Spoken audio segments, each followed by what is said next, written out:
Public Meetings Law of the State of Missouri, the board must adopt by roll call vote an agenda that includes the time, date, place, and tentative agenda for the meeting. A copy of the notice of agenda for the meeting was posted on Monday, May 9th, 2016 at the Administration Center, 1005 Portland Drive, Florissant, Missouri.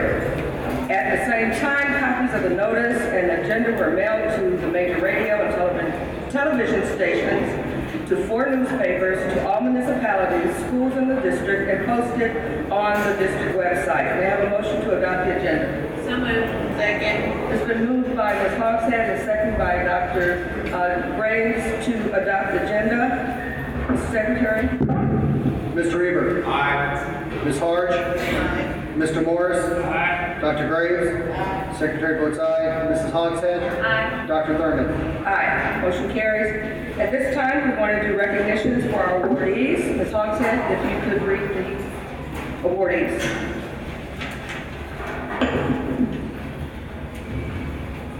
At this time, Ms. Weitzel will come forward. The McCluer students participate in DECA state competition. When I read the names in the recognition, if the students could please come forward and the parents could please stand. And if there's a teacher involved in the program, please come forward as well. McCluer seniors Valdon Campbell and Destiny Davis, along with sophomore Jacob Tiemann, qualified to compete at the Missouri DECA, which is Distributive Education Clubs of America State Career Development Competition. The students qualified for the state competition by placing in the regional event. The state competition was held March 13th through the 15th at the Lodge of Four Seasons in Lake Ozark, Missouri. Mr. Lickey here tonight, or any of the DECA students? We'll congratulate them anyway. Congratulations.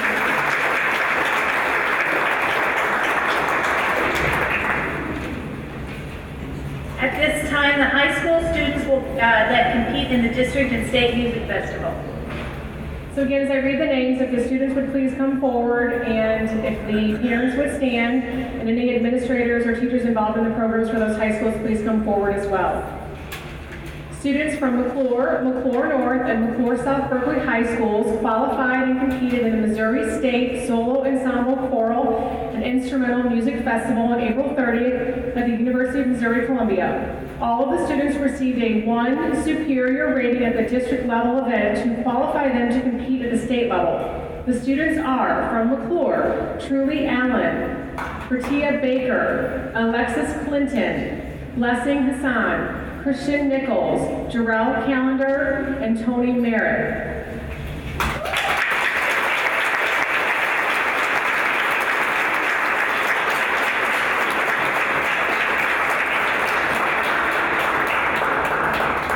And again, teachers and administrators in this program, please come forward as well. From McCluer North, Michael Cameron, Jada Jones, Cheyenne Carson, Brittany Benz, Agazi Mahari, David Brown, Asaya Orban, Chauncey Patterson, Dennis Barber, Eric Coleman, Elijah Neely. Congratulations.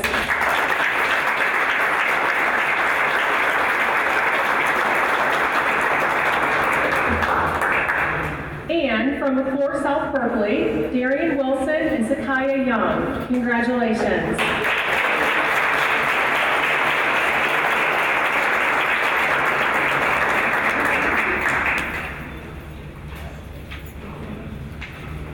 If I can just share, this is the first time a student from McCluer South Berkeley has gotten a 1 at state. So we're very proud.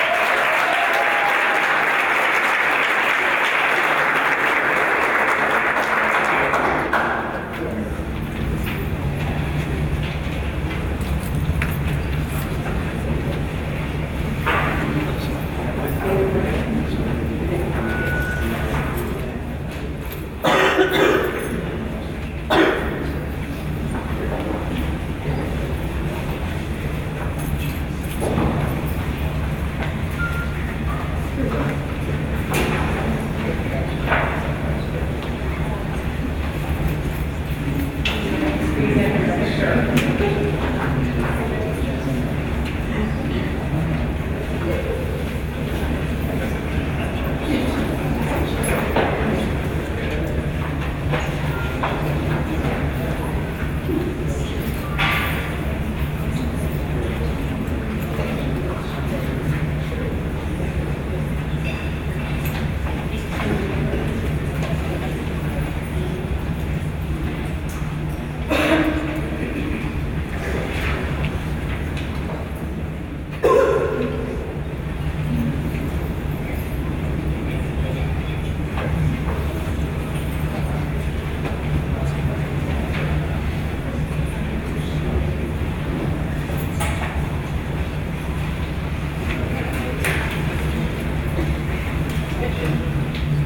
right, everybody look right here.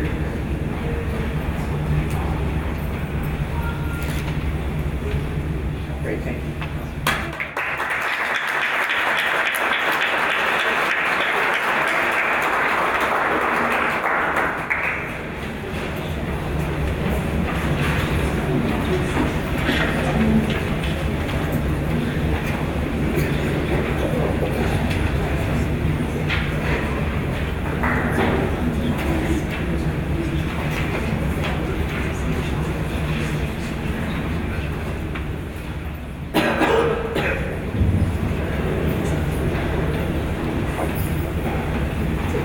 McCluer North student artist to have work displayed in St. Louis Art Museum.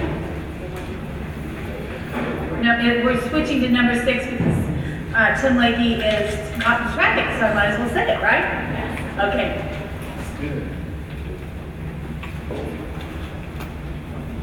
Would Darian Louder please come forward?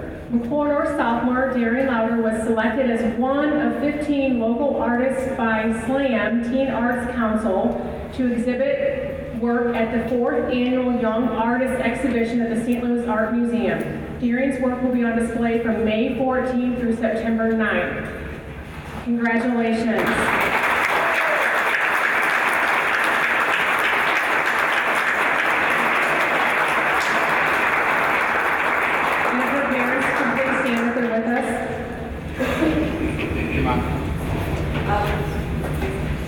Where's Mom? You're on show. Okay, there.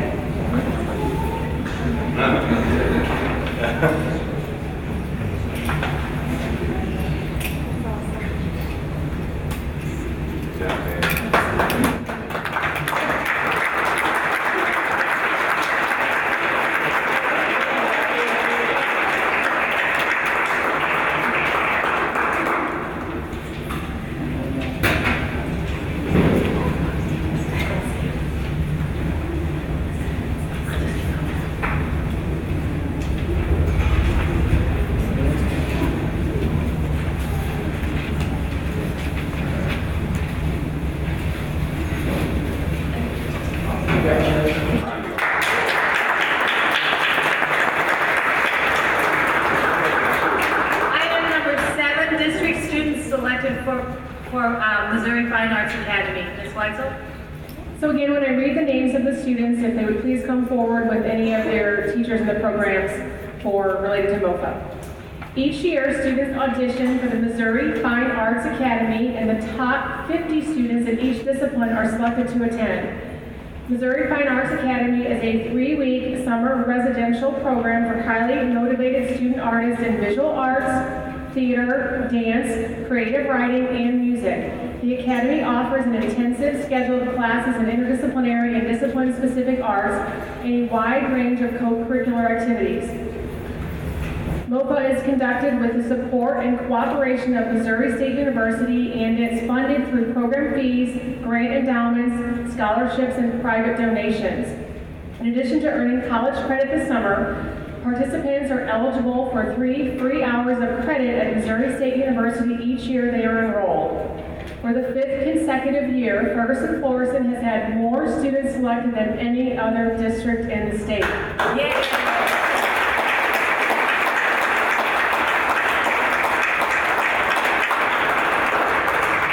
This year, Ferguson-Florissant School District students include, from McCluer South Berkeley, Walter Shannon and Leanna Collins. Congratulations.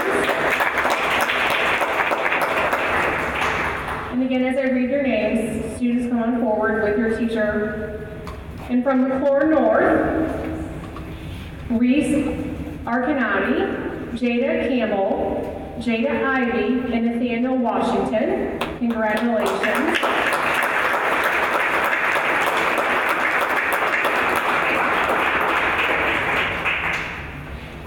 And from McCluer,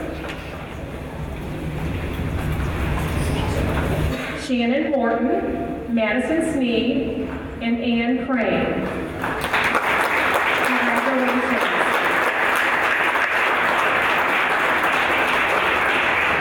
And additionally, Ann Crane received a Special Merit Award. Congratulations, Ann. Can we get if their parents would please stand as well? I just want to throw out one other thing. Missouri Fine Arts Academy is open to students in grades 10 and 11. We only nominate our 11th graders, and we still have more kids get in 5 years in a row. So we've done our sophomore. Thanks to our amazing fine arts programs in the district.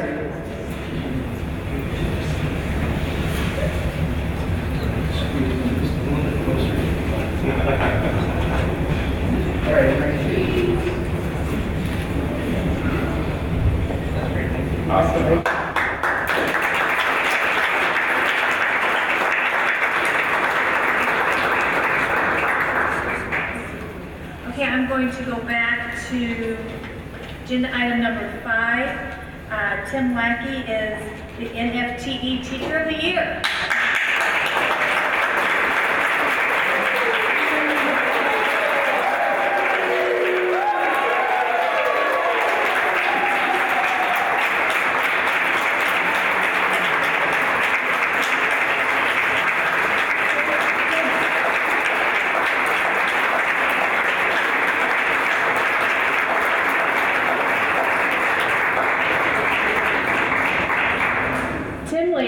Marketing and business instructor at McCluer High School has received the NIFTY, which stands for Network for Teaching Entrepreneurship Teacher of the Year Award.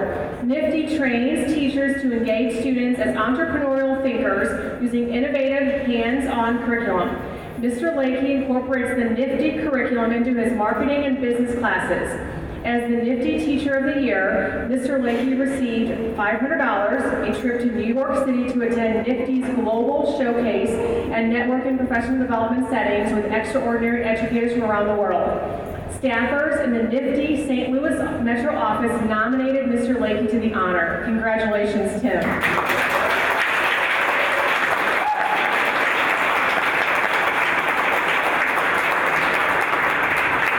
And Mr. Lakey, earlier we read that the recognition for the McCluer students participating in the DECA state competition. Tim Lakey is the DECA sponsor for McCluer High School, so congratulations to you and your team. Jacob, 2 minutes here now, so Jacob, come on forward and get your certificate for that recognition. If Jacob's parents would please stand.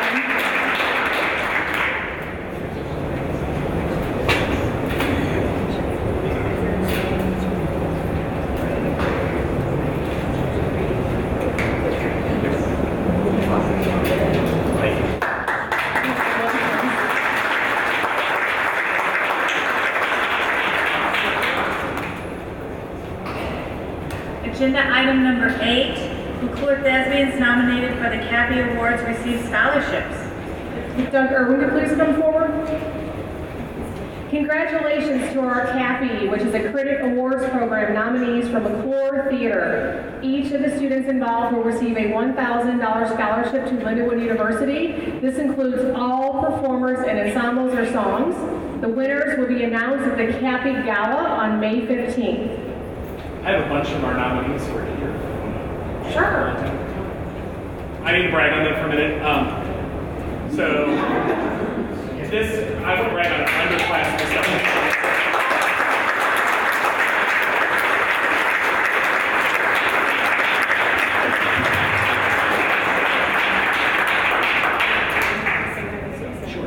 So we have Charles Munns, who is nominated for Featured Dancer. Am I right? Yes, I'm good. Then Shannon Morton was nominated as Comedic Actress in a Musical. and Tony Merritt, who was nominated as lead actor in a musical and best vocal, I believe. And then Tyree Gary, who was nominated as supporting actor in a musical. Also, Tony and Tyree were also both part of the best ensemble in a play for Secret in the Wings, and most of you were in the best song nomination for Cinderella. And do we have any of our Cappy critics here? They're also getting a $1,000 scholarship for writing. So,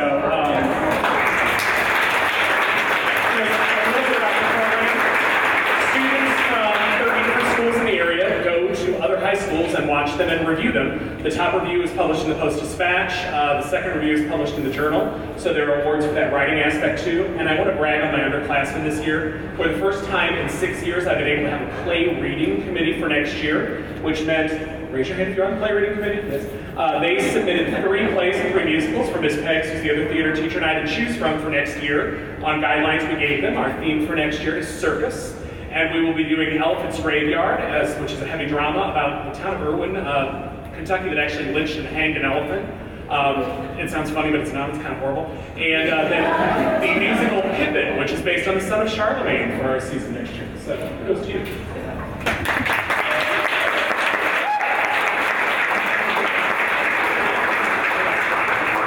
And the ceremony is Sunday night. If they win, the $1,000 goes to $3,500 apiece.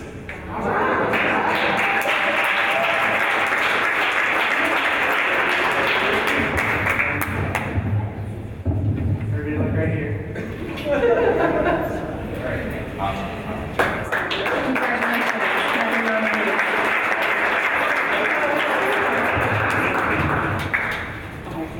Oh, so now we're going from music to finance.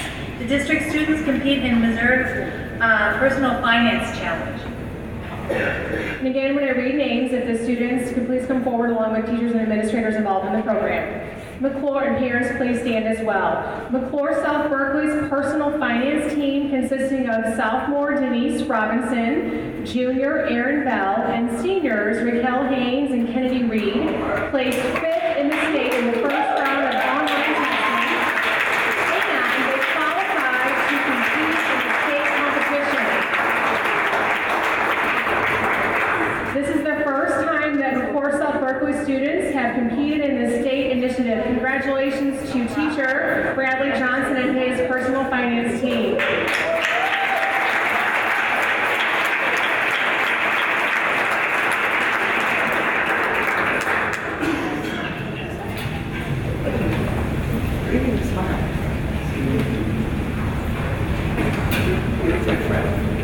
And everybody look right here.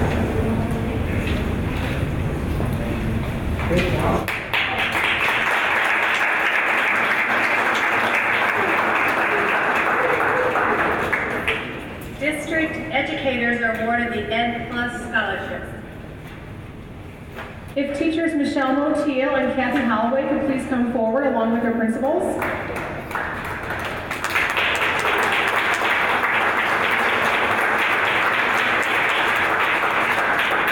Two Ferguson-Florissant educators have been awarded Ed Plus scholarships. Michelle Montiel of McCluer has been awarded the Robert D. Elsie Scholarship Award, which comprises of a $1,500 scholarship award to be used for professional development activities within the next 2 years. Kathy Holloway of Combs has been awarded the John A. Yurkovich METC Scholarship. Her scholarship will cover the registration for the METC conference next year and will allow Kathy to learn some best practices for technology integration and learning in her classroom. Congratulations to Michelle and Kathy.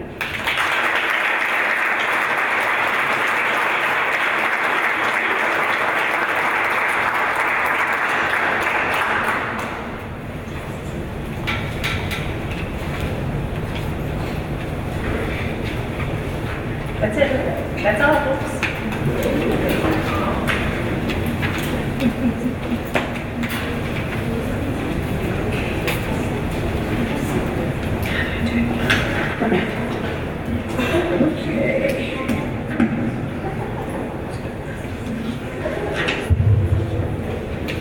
I want to say again, congratulations to all the awardees tonight. This portion of the meeting is allocated for the board to provide an update of current activities and events in the district that may be of special interest to the board members and the community. We'll start with Mr. Scott Eager. Hello, everyone. I want to also say, the district is really making an emphasis on the reading, of the reading achievement and improvement. And I'm really excited to see all those good readers up here because nothing will set your life on the right path like reading and really enjoying reading. We've been busy as a board. That's that time of year, as you can tell with all the acknowledgments and awards, retirements, and kind of wrapping up the 2015-16 school year, getting ready for the next year. And I guess one of my most exciting events that I get to go to is the high school graduations. Coming up on Sunday, I had it here, but 22nd.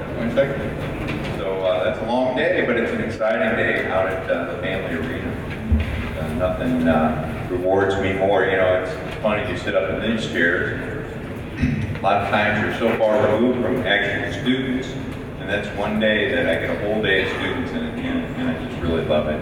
And watching them they celebrate as they come across the stage, so it's great.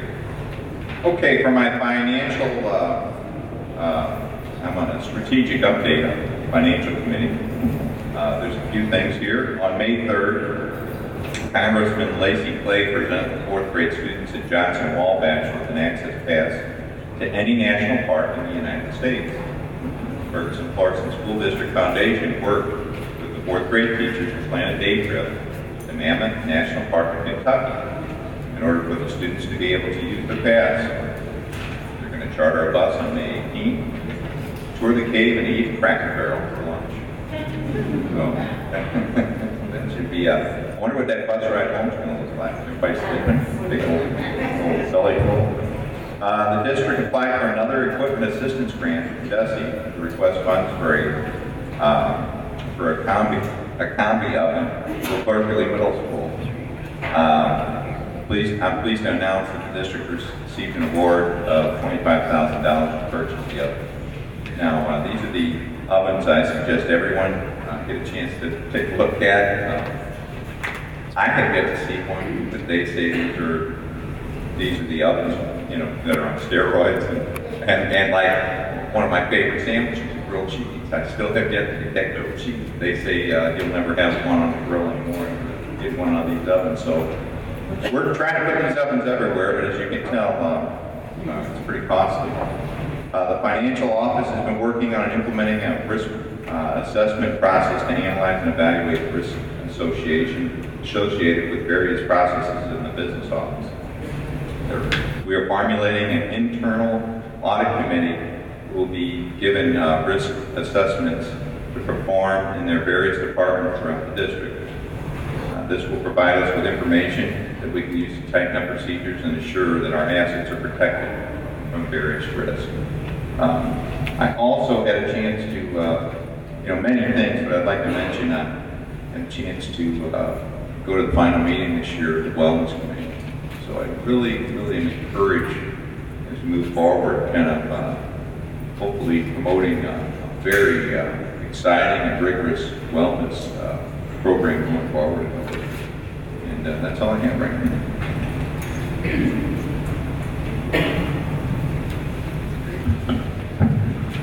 Good evening. Well, I'm back home. I haven't been in here for quite a while. I spent many years here. Bring back fond memories here at North. For my this month, I went to the North County Churches United Youth Awards that they held over at Christian Northeast. So our students get awards for doing great things. One of them's here tonight. There he is. He got one, so very good, thank you. And for my strategic plan, I'm on the discipline committee, or the discipline portion of the strategic plan. And tonight we had before the meeting, we had a discipline hearing. That's not the fun part of the job, believe me. And so we always have to take the good with the bad and see what happens. It's always hard when students come before you in those situations. So we take it very seriously and give it a lot of thought and hope for the best for the students. That's it. Thank you.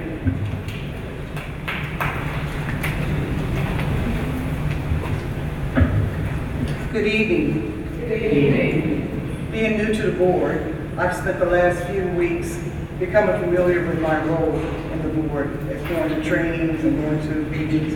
And I would say it's been busy but enjoyable learning everything and getting to know the board and administration.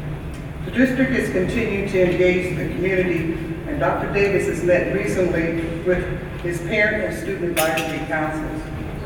There have been numerous awards. I'm very excited about all the ceremonies and recognitions that our school has. And I'm looking forward to the retirement this Friday evening and our graduation in over a week. This certainly has been a busy time of the year around the district, and I'm looking forward to the work ahead. Thank you very much.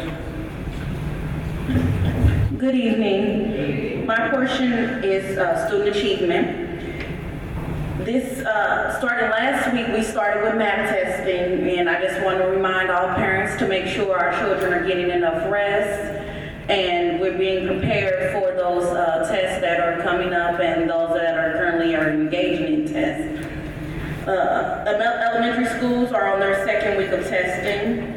The third grade students are testing in math and ELA. Fourth grades are also doing math and ELA, and so are the fifth and sixth. Schools will be completing the final STAR benchmark assessment this month. Teachers in grades K through 6 will receive professional development on the new reading program, Making Meaning and Being the Reader. In secondary education, 26 of our high school teachers will be participating in a week-long AP Summer Institute through CMO. The AP Institute are designed to prepare secondary school teachers to teach college-level AP courses and to prepare their students for the AP exam. And if all of you all can remember that this is a portion of the transition plan? Yeah, the transition plan. Okay. Yeah, this is a portion of the transition plan, so we are moving steps in regards to the recommendations that were given to us. And that's all that I have to report. Good evening. My portion of the strategic plan is infrastructure and processes. With the school year coming to a close, the facilities will be anxiously waiting to get into the buildings to do basically a complete tear down, scrubbing, painting, shampooing. But in addition to the basic maintenance they'll be doing, there's some very large projects that will be taking place in the school district. I did provide a copy. It's back on the back table. When we came in late, I put them out there. But it's a list of all the major projects that the school district is planning on accomplishing during the very, very short summer break. One of them is right on the back of Scott is the combi oven installation. On my report it says combo ovens. I apologize, it was my typo. So it is combi oven. So, and they're going to be installed at Berkeley Middle, Johnson, Wabash, Cool Valley, Central, Griffith, and Bermuda. So that'll be pretty good for those students because, as Scott said, apparently the food's supposed to taste better as a result of it. So before you leave, some of you might already have it, but the form is back there so you can kind of see what's going on in the school district during the summer. Also, just a reminder that this Saturday is the Twilight Run. It's a 5K, 10K family run in Ferguson. Registration is still open. It is a really good time. 1 mile run, 5K, 10K. Medals are awarded. They'll have music afterwards. That's with the Funky Butt Brass Band. And they're really good. They take a unique twist on classics as well as more modern music and really brass it up. And they're a great band. Like I said, this is truly a family event. And it looks like the weather will be pretty decent. There's also going to be Battle of the Bands between McCluer South Berkeley and McCluer High. That will be taking place around 5 o'clock, I believe. So they'll be doing that. Reminder, the 4th of July parade in Ferguson. I know McCluer has signed up to participate. So if you're part of the PTO, or I know there's lots of teachers and principals here, encourage your schools to participate in that parade as well. And there's usually cash awards. I know McCluer won the marching band last year and they won $300. So that's all I have. Thank you very much. And Board and Dr. Davis, I've already signed us up for the parade, so be ready and prepared. I hope we were one of the first ones to get our entries in for the parade. I was also at the North County Churches United, and it was very interesting. But the reason I'm bringing it up is the fact that I would encourage the schools to try to recognize more students. Hazelwood School District had several students in every category, and we only had 2 students in the whole group. So I would like to encourage our high schools and middle schools to please participate. It's a very nice evening, and it's great to recognize our students. I attended Earth Day, which was very interesting. Got to see the baby chicks, and what was the nicest is there were a lot of families out, and they were in with the goats and in with the baby chicks and in making things. So our Earth Day at Little Creek is always a very nice day. We are busy hiring I'm on the strategic plan for talent, and we are busy hiring many new staff members and trying to complete Dr. Davis's organizational team. And I think he's doing a great job in who he's choosing, and we're going to have a wonderful school year in 2016-17. Boy, that sounds far off. I just want to say that this is National Nursing Home Week. That's why I'm dressed like I am. We have a different theme every day, and today is Family Day, and so I have on my Bell Fountain Gardens family shirt, and I didn't have time to go home and change. So please forgive me for not looking appropriate, but it is for a good cause. Thank you. Good evening, everyone. Good evening. First of all, I want to say Happy Mother's Day to all of you who are mothers, and to say how much we appreciate you and the job that you do.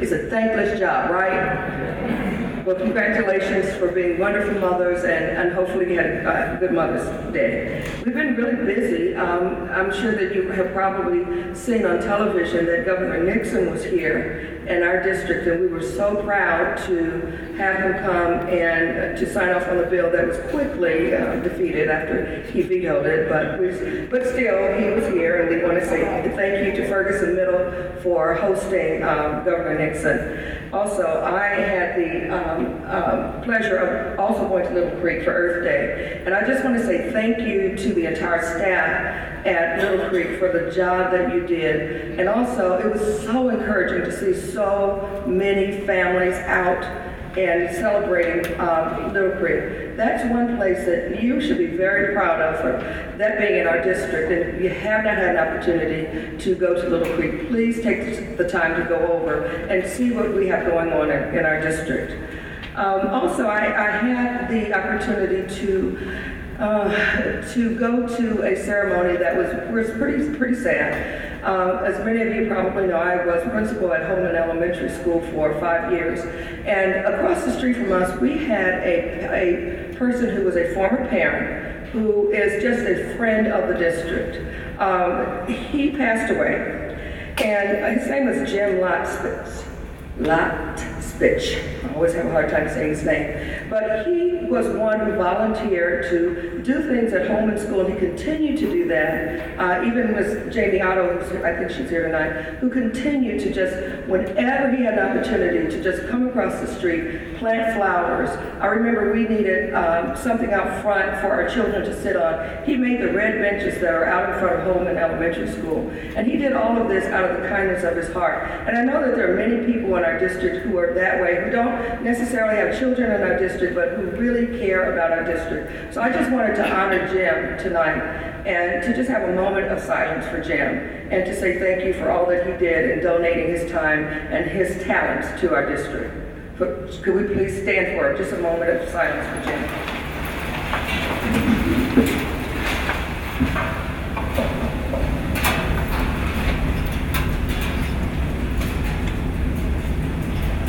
you.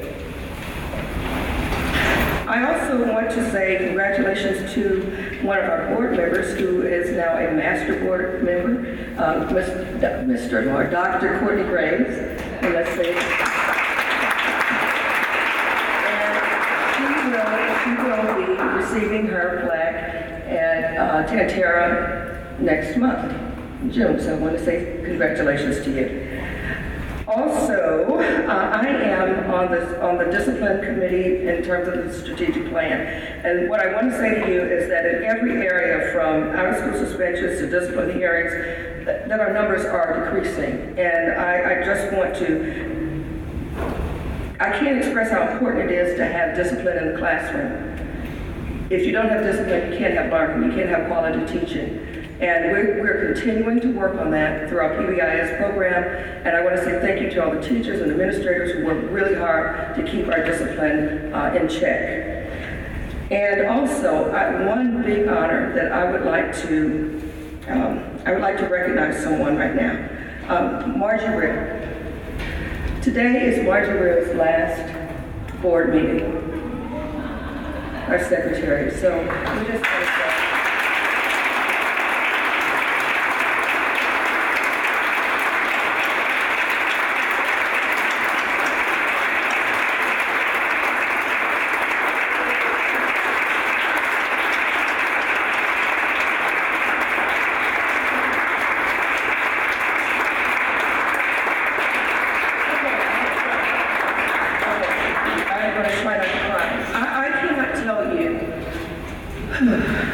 how much we appreciate Margie and the work that she does. She works tirelessly, and I mean, there's never a time that I've been on the board that I've not called Margie and she not be so pleasant about everything that's going on, even in times when you would think someone would get frustrated. Don't do that. Don't do it. Don't do it. Even when you would think someone would get frustrated, she never, ever got frustrated. She's always smiling. She's always saying positive things and always saying, listen, we can get this done. It's not a problem. She is a godsend. We will miss her. We love her. And we want to say to her, congratulations on your retirement. And thank you. Thank you. From the bottom of my heart, thank you for all that you've done for our district.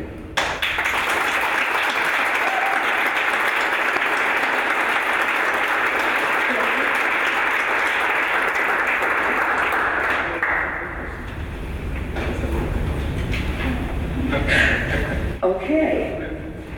We have been also honored to hire our new secretary for our board, and I would like for her to stand, Heike, who is now going to be our new.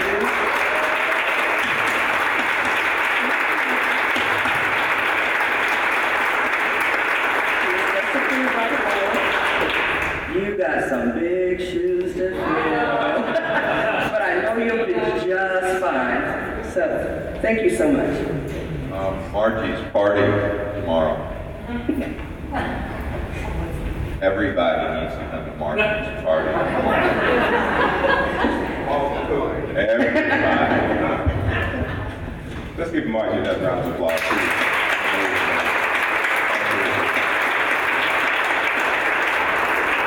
I always know you give people their flowers while they're here with you, and so you're not leaving in that way, right? But we really love you, Margie. You know that. And she made my transition so seamless, and it's really important. Relationships are, I think, always important in any job, and you got to know how to build relationships. And I can tell you that when I was transitioning in from North Carolina, she just made it so easy, and I really appreciate her for that, and the entire board. And she just did an awesome job. So again, Margie, this is not goodbye to see you later, right? Yes. Right. To Margie. To Margie.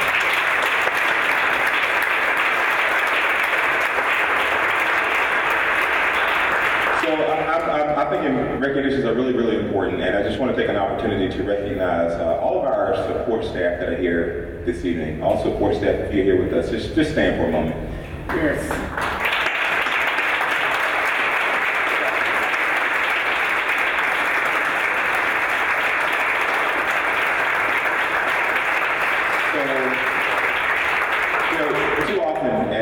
standing. Please keep standing. Please keep standing. Not enough did we say thank you for who you are and what you do for our children. And I can tell you that, I'm around the district all the time, and I see the work that people are doing in so many different places. And I come by your spaces sometimes, and I get an opportunity to say hello and see how you're doing and checking on you. But I just want to publicly say thank you to each of you for the work you're doing every day, because you are a critical part of this entire wheel that turns. And so from the bottom of my heart, and on behalf of the board, I just want to say thank you. So all of our support staff, give them another round of applause.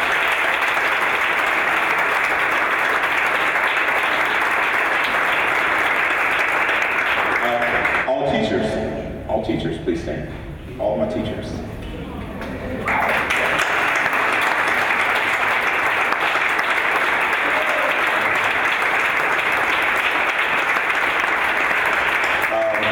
And you know how I feel about teachers. And I always say they're teachers and those who support teachers, and I'm in there somewhere. And I can tell you that I've always talked about my many favorite teachers, but one in particular, Ms. Borkin, who made me become, not made me, but I became one because of her, a math teacher. Absolutely amazing lady. But you changed the world, because every day what you do makes the difference. And I've been in many of your classrooms. Some I haven't gotten to yet, but don't worry, I'm coming. If I don't get to it this year, I will be there. But I can tell you, I'm gonna get there, because it is your work that makes all of this happen. And I don't know what the outcomes look like for this year in terms of testing and performance, but I can tell you, you guys are knocking it out of the park. Y'all are hitting it. When I go to classes, people are teaching, and as a daddy, forget superintendent, as a daddy, I want my child learning. And when you have teachers like you all that are hitting it like you are, I can't say enough how that pleases my heart, because I want my son ready.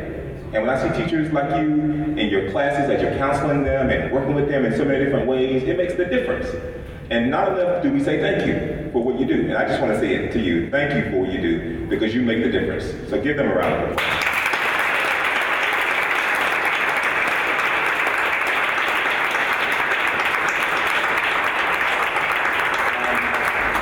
I said this before, and I'll continue to say it, that I am who I am because of teachers and adults who made the difference. And for people who, my grandmother especially, made sure I was reading before I went to school. But reading is like a lottery ticket, and you win every time, right? Like the big Powerball, and they just $400 million that just got somebody in New Jersey won. I'll get it one day. But when you get reading down solid, it's guaranteed. Like nothing else can give you what reading will give you, which is why I push it so hard, and I will continue to push it hard. But it just can't be me, right? It has to be this entire community. I'm at meetings all the time, at churches and businesses. Reading has to be the issue we put in front of everybody. Every child has to be able to read so well, because we give them access to the ticket to a better life. And I want every child, I don't care what color they are, I don't care what zip code they live in, I don't care what their situation looks like. The potential in them is there. And I cannot tell you how important that is. So over the course of this summer, we'll be pushing reading really hard. If you do nothing else, make sure children that you touch every day, whether it be in words or your own, that they are reading at least an hour a day on things that they enjoy reading. Know where they are in their reading levels, and make sure that they are doing it all the time, because it makes the difference. So please help me with that. I want to say something too. So sometimes you see me sitting right here, and I am on my phone, and that's because I have some great people around here who send me messages to make sure I don't forget stuff. So if you see me doing something on my phone, I'm not texting, I'm doing the business of this work, right? So thank you for it. Dr. Thurman did say a word or two about the governor coming. So when they contacted me and wanted to come to the district, a lot of things transpired that I don't have time to get into. But I can tell you that people are hearing that we're doing some good stuff. But what they're really hearing is the work that's going on in our classrooms, right? And the shift that's occurring around teacher practice. And that's what pleases my heart so much, that Governor Nixon and others who I talk to all the time talk about, the focus is on. And the focus is on because of teachers and support staff and people in our schools who are making the difference all the time. I do want to recognize another group real quick, all of our administrators. So all administrators, just stand for a moment. All administrators.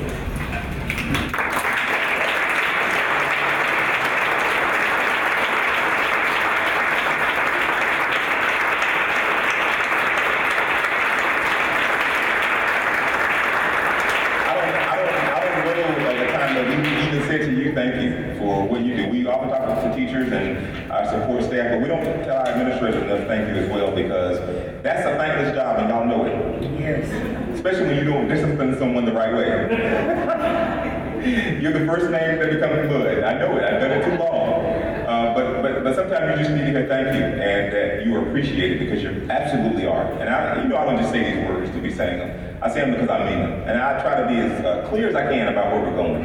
And it's really important that people who work with our children, who work in our schools, first enjoy where they're coming to work to, right? That environment is key. And if it's toxic, it doesn't help children. And we have to remove that out, right? And we have to call it out and remove it out. And be intentional, because we're here for children. We're not here for anything else other than making sure every child gets the best education that we can give them. And we can do that. In fact, we are doing that.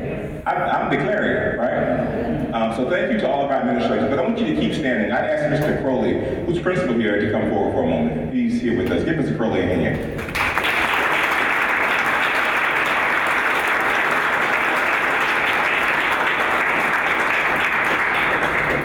So Mr. Crowley has come on board since I've been here, and he has stepped in and has really done a yeoman's job at pulling things together and really supporting the staff. He's big on supporting his staff and really being the encouragement that they need and the support that they need to move forward. But he's also done some other things, if you all don't know. He has been working diligently on his academic achievement, his own.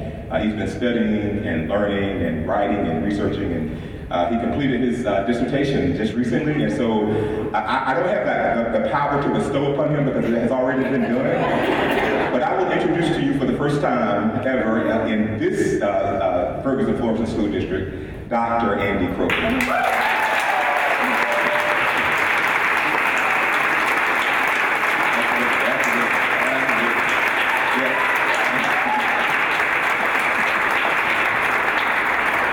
So thank you all. I had to do those things because we're getting close to summer, and a lot of things are going to be going on this summer, in particular summer school and enrichment and summer feeding and libraries being open and so many different things, and people are working hard. I know we got quite a few more teachers and others who are working on their master's degrees and doctoral degrees, and I just encourage you to do that.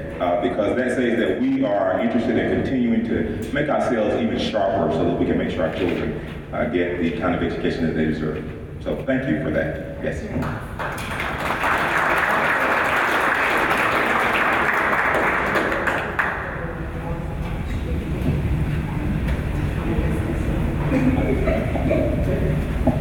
So all the students from MSB that weren't here before, they're here now, I understand? Please stand, please.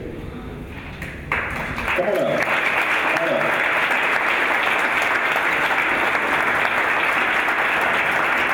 Mr. Hampton, Dr. Thurman, let's take a picture. So say your name nice and loud and clear. Darian Wilson. Aaron. Sakaya Young. Okay, both of them are students at MSB that were honored this evening. So let's give them another round of applause.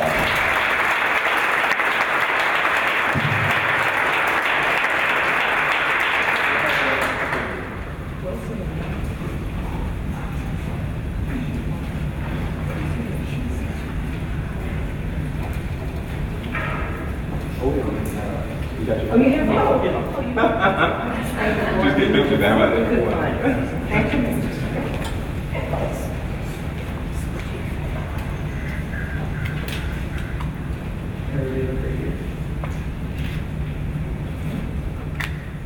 Awesome.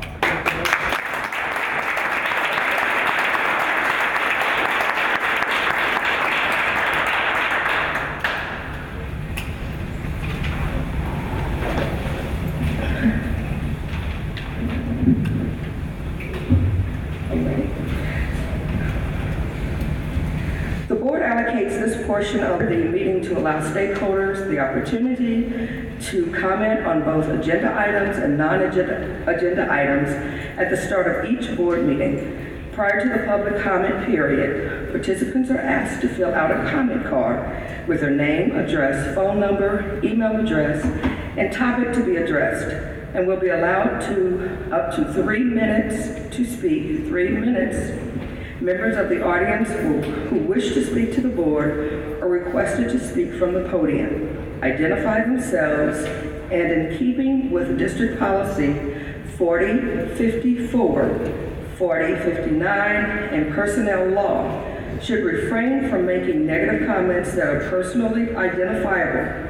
While the board will not directly respond to the speakers during the public comment period, the board president may make clarifying remarks at the end of the comment session. So at this time, and our timekeeper will be Ms. Hogshead for 3 minutes. And it looks like we have 2 cards here, and it's for Jim Hoff. And the topic is moving 6th grade to Berkeley Middle School. So good evening. Is that on? Okay, thank you. Good evening, board members. I know you've heard this from me before, but I want to say in the presence of the other people who are attending tonight that I'm in strong support of the shift to having a 6 through 8 middle school format at Berkeley Middle School. As many of the educators here know, this young adolescent period is the time in students' lives when they are going through the most changes. We have the broadest variations physically, cognitively, emotionally. And by having a 6 to 8 middle school where we can take those students in a year earlier and establish the strong expectations we have for success and for behavior, I think will enable our students to have a much better chance of being successful in the long run. As we prepare them for high school, we have 3 years to do that rather than just the 2. And I would urge you to vote in favor of this. Thank you. Thank you.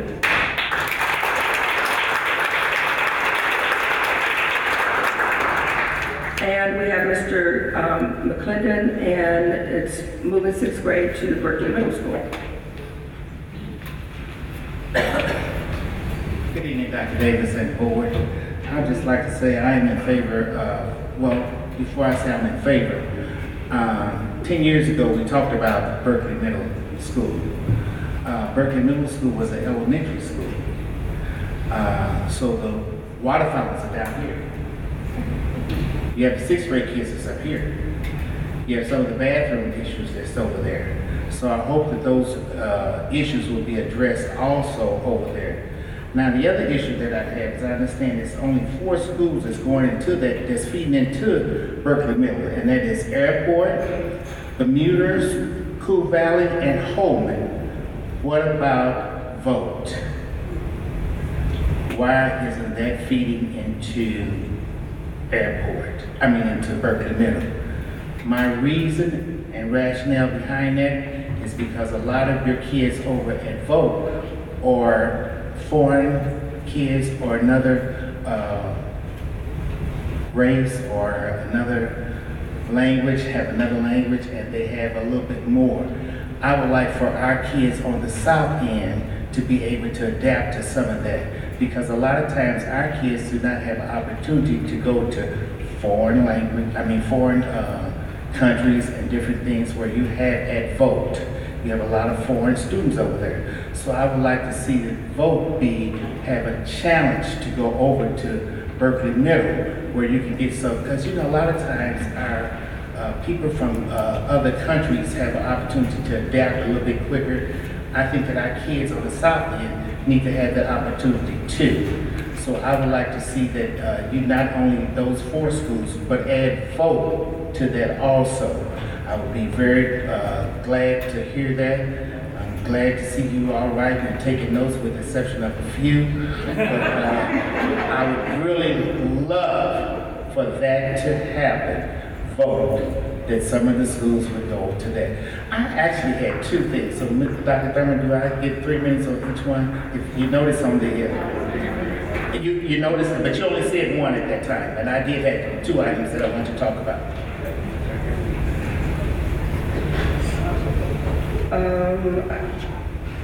Board? I only have 1 thing on here, 6th grade into Berkeley, and request information from Kevin Hampton. Yes. Okay. Okay.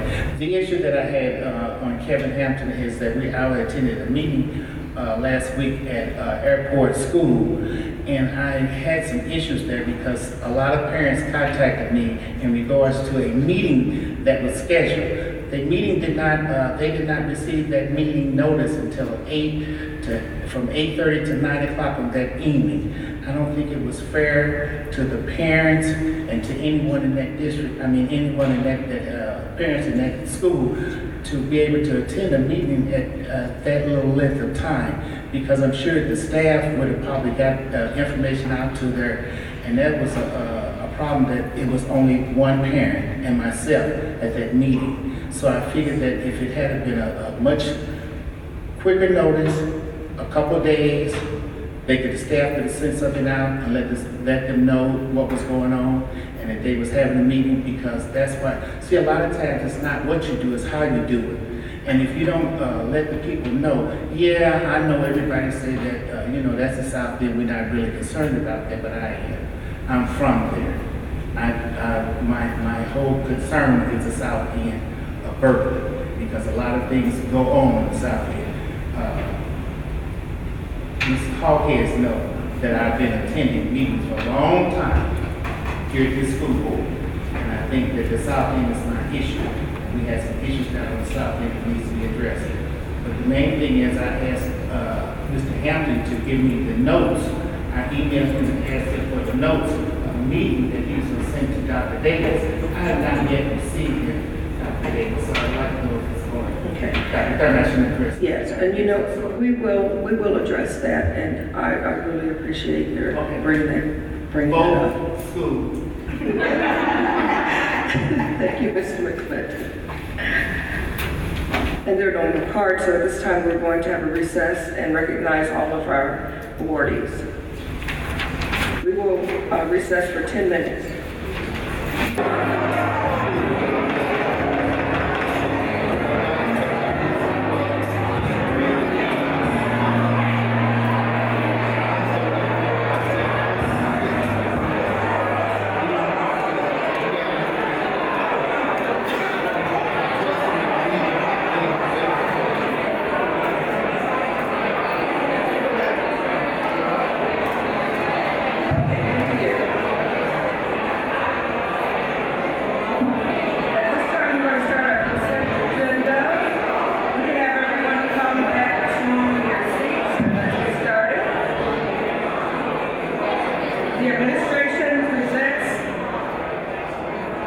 Following items for approval under the consent agenda. Mr. Secretary, could you please read the disbursements? Payroll, teacher and non-teacher, $8,524,043.13. Operational disbursements of $2,422,196.18, for a total of $10,946,239.31. Thank you. May I have a motion to approve the consent agenda? It's been moved by Ms. Hogshead and seconded by Dr. Graves to approve the consent agenda. Any discussion? Okay. Call for the vote? Or just all in favor? Aye. Any opposed? Motion carries. Building level updates. Ms. Weitzel.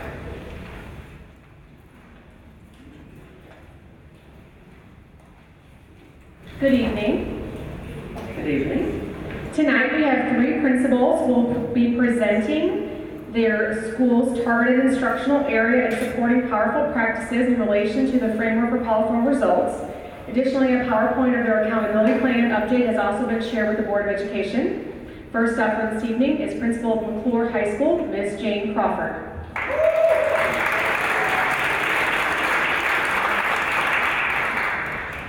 Does anyone have a stool for her?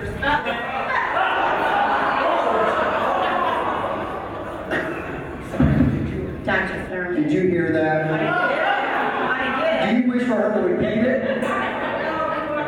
Maybe I should stand over here. Good evening, Ferguson-Florissant School District Board of Education, staff, community stakeholders, and other guests.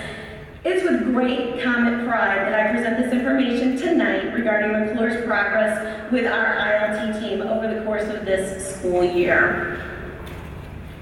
McCluer's instructional leadership team is made up of 8 teachers, 2 administrators, and we've worked extremely hard together and formed a very strong bond while making learning happen at McCluer. Ms. Rose Owens and Ms. Lauren Weisler have both done a phenomenal job leading the instructional leadership team at McCluer this school year.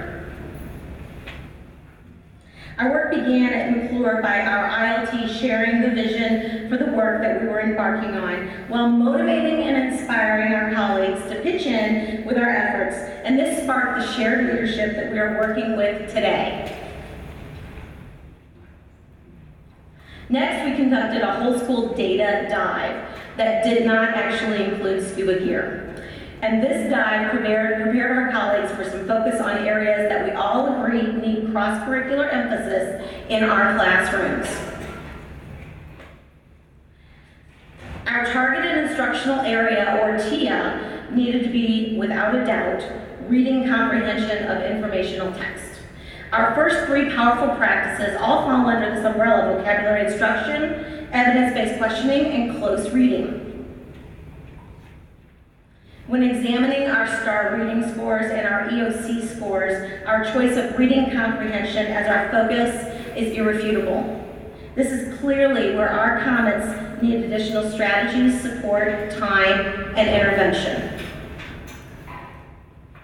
After selecting our TIA, the ILT team unpacked the standards and selected a place to start. Our work began with vocabulary, determining the meaning of words and phrases as they are used in text to analyze the impact of specific word choices on meaning and tone.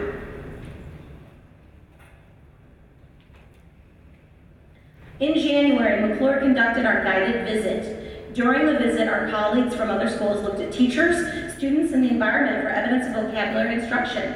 We learned during that visit that 70% of our classrooms had some, but varying forms of vocabulary work already taking place.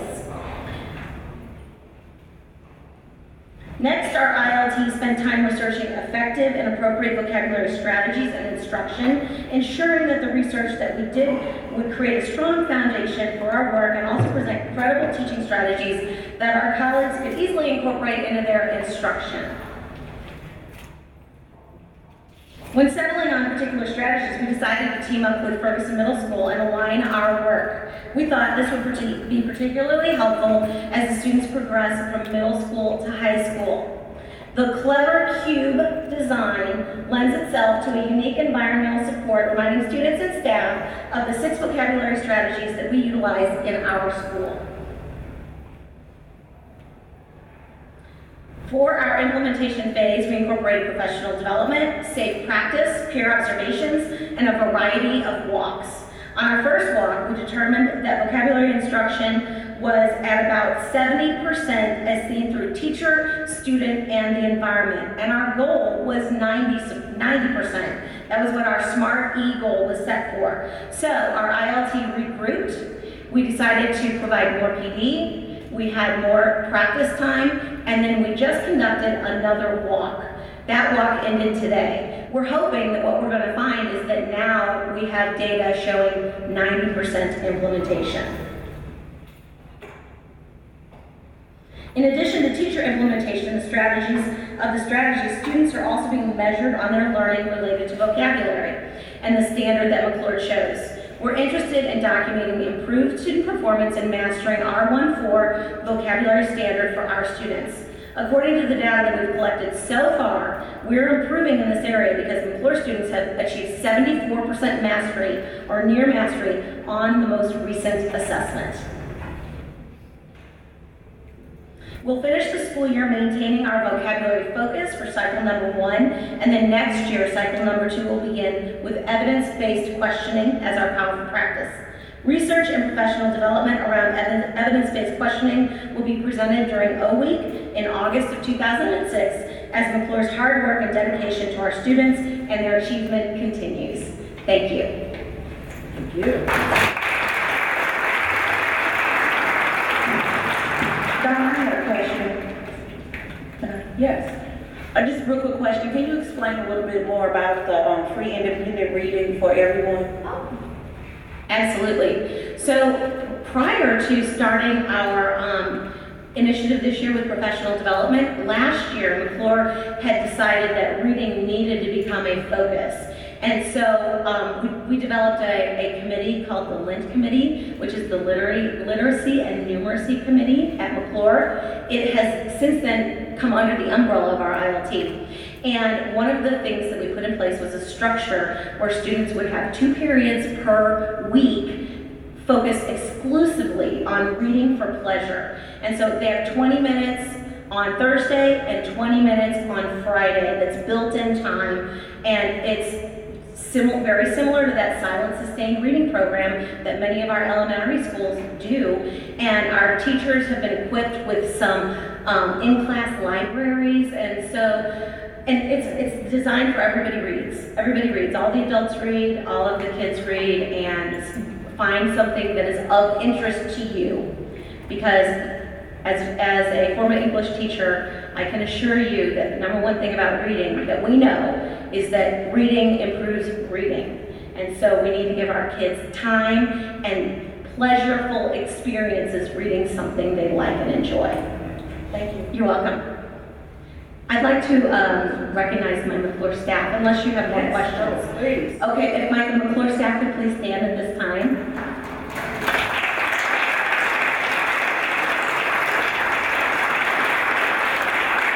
Thank you, everybody, for coming tonight.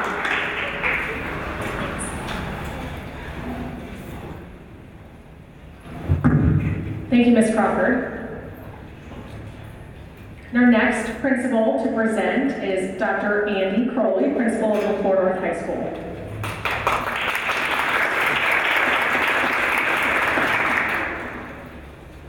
Good evening.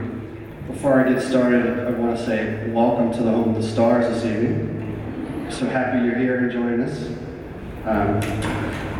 So as we go through, a lot of this is going to look very similar to the presentation you just saw from Jane. A lot of similarities. I'll thank Jane for that, by the way. So we too embarked on this new endeavor with our ILT, which consists of 13 teachers and 2 administrators. And we were charged as well with really trying to determine our first targeted instructional area.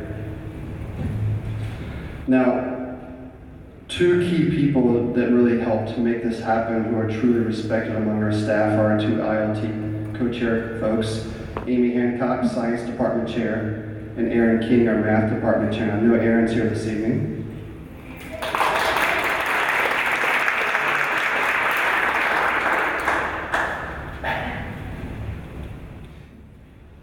So on October 30th, we also used some time that day to share information with our staff in regards to our reading data.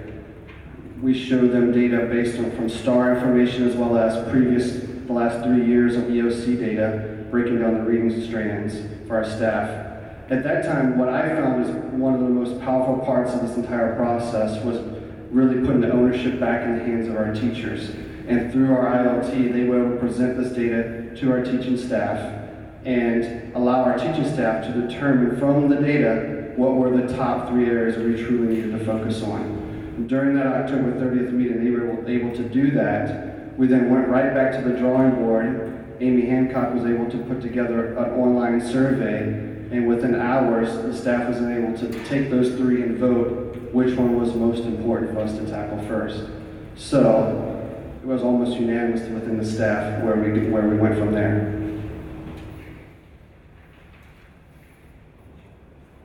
Now, to me, this was one of the most alarming things for us to really pay attention to, was just the last 3-year trend of students who were scoring below basic and in basic in reading on the EOCs. And to me, the trend is going the wrong direction.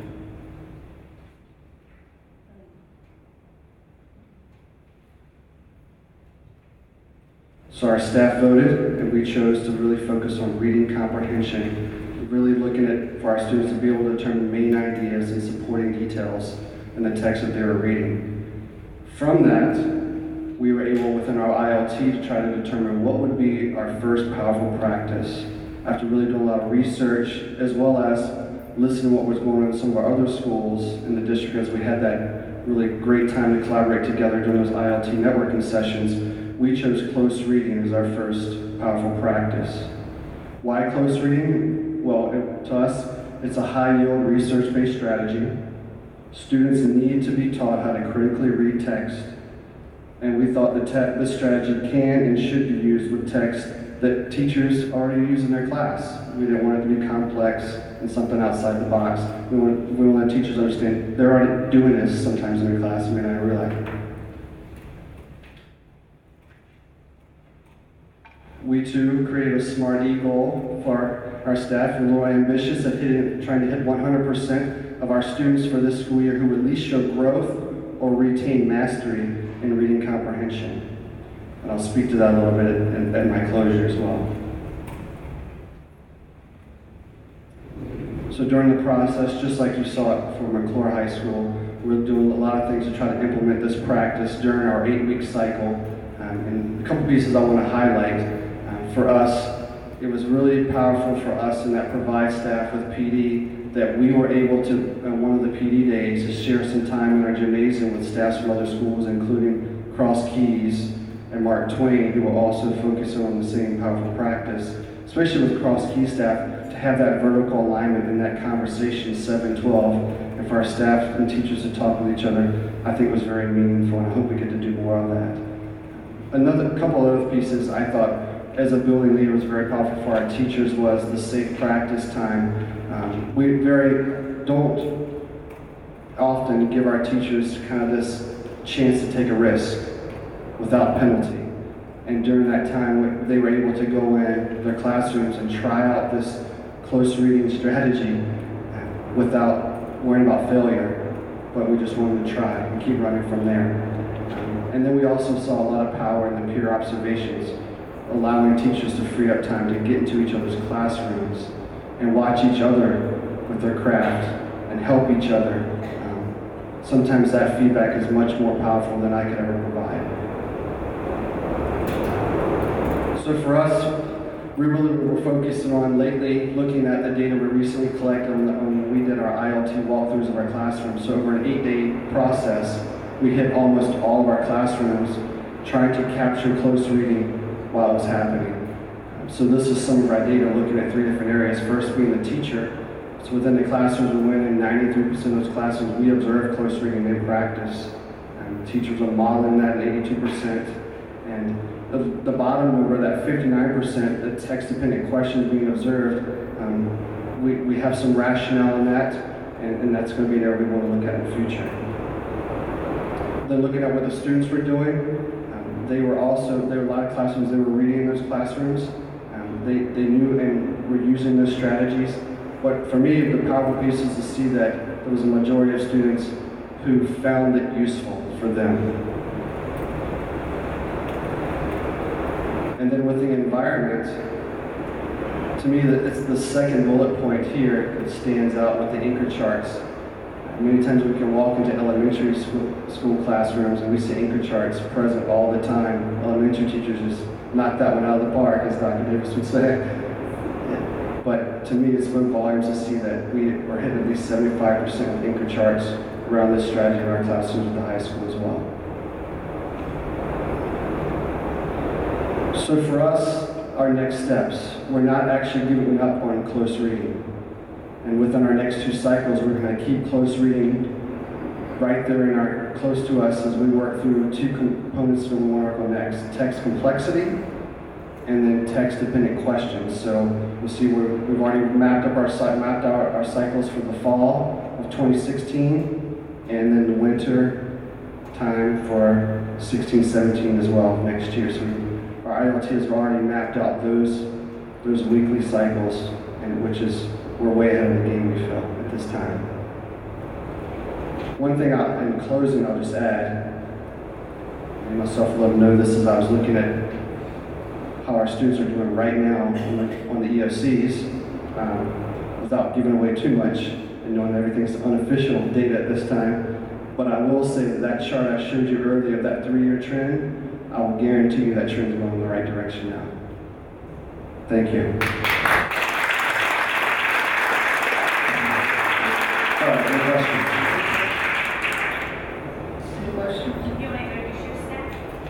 Yes, North staff who remained and not ran home to watch the Blues game, please stand.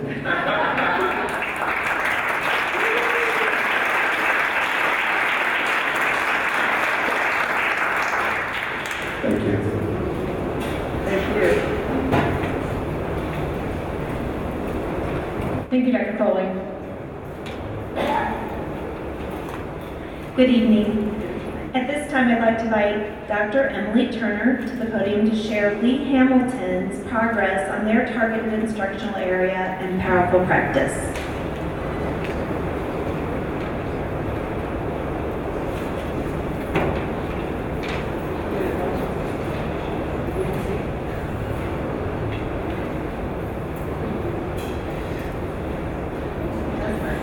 I was making sure the clicker worked. Hi, my name is Dr. Turner. I'm the principal at Lee Hamilton.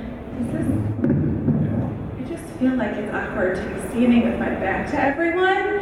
And I want to share our great work. So if you don't mind, I'm happy to stand over here. We have been working on the area of reading comprehension as well for our targeted instructional area through the framework for powerful results.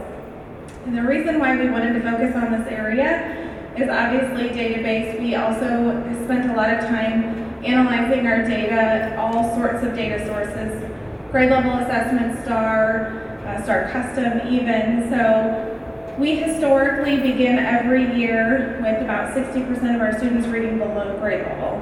And as we dove deeper into that percentage, we noticed that it was in the area of comprehension. This year was our first building-wide implementation of Teachers College benchmark assessments, and our building really found them incredibly valuable because it really showed not only that comprehension was a struggle, but what kind of comprehension. So kids have to answer some literal questions and inferential, and through that we were really able to kind of target what we wanted to work on.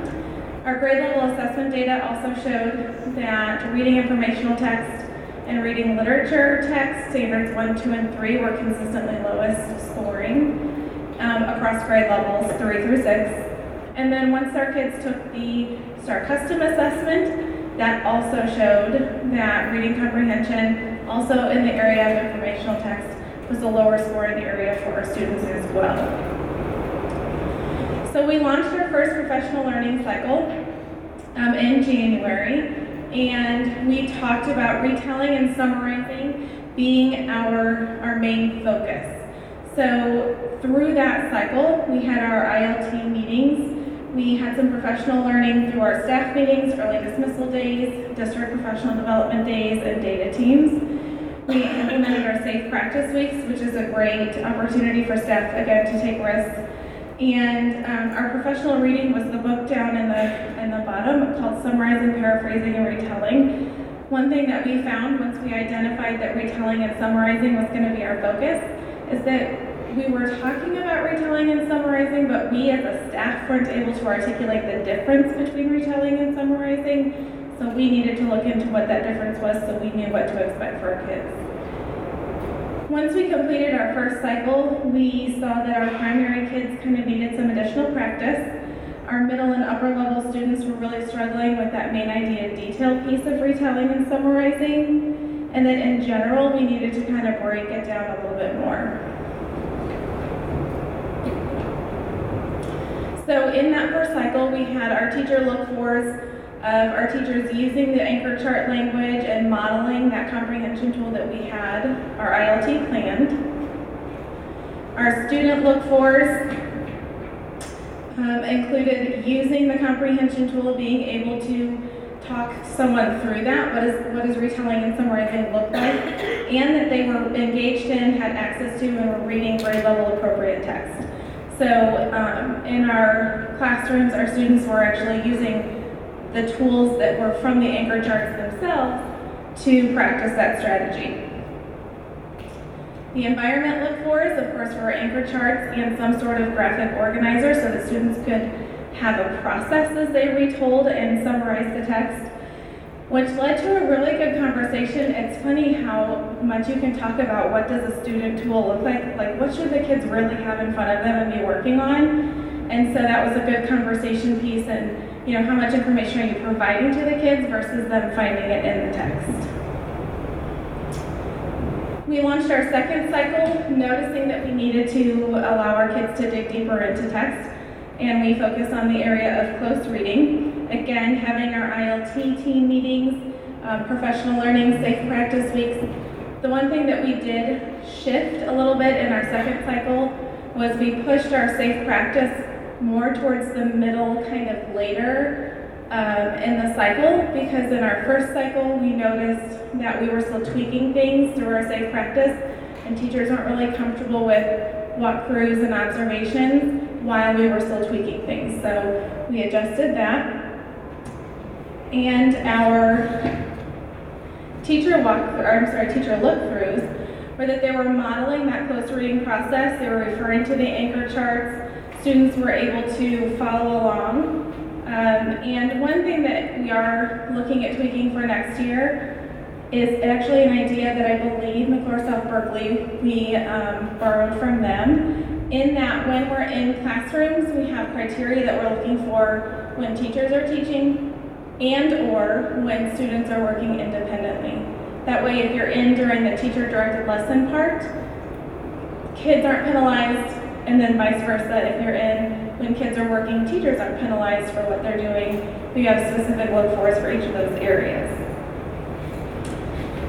And then student look-fors in the area of close reading were that they were being able to use those tools, highlighters, sticky notes, a couple classes used stickers themselves, and that they were able to talk you through the close reading process.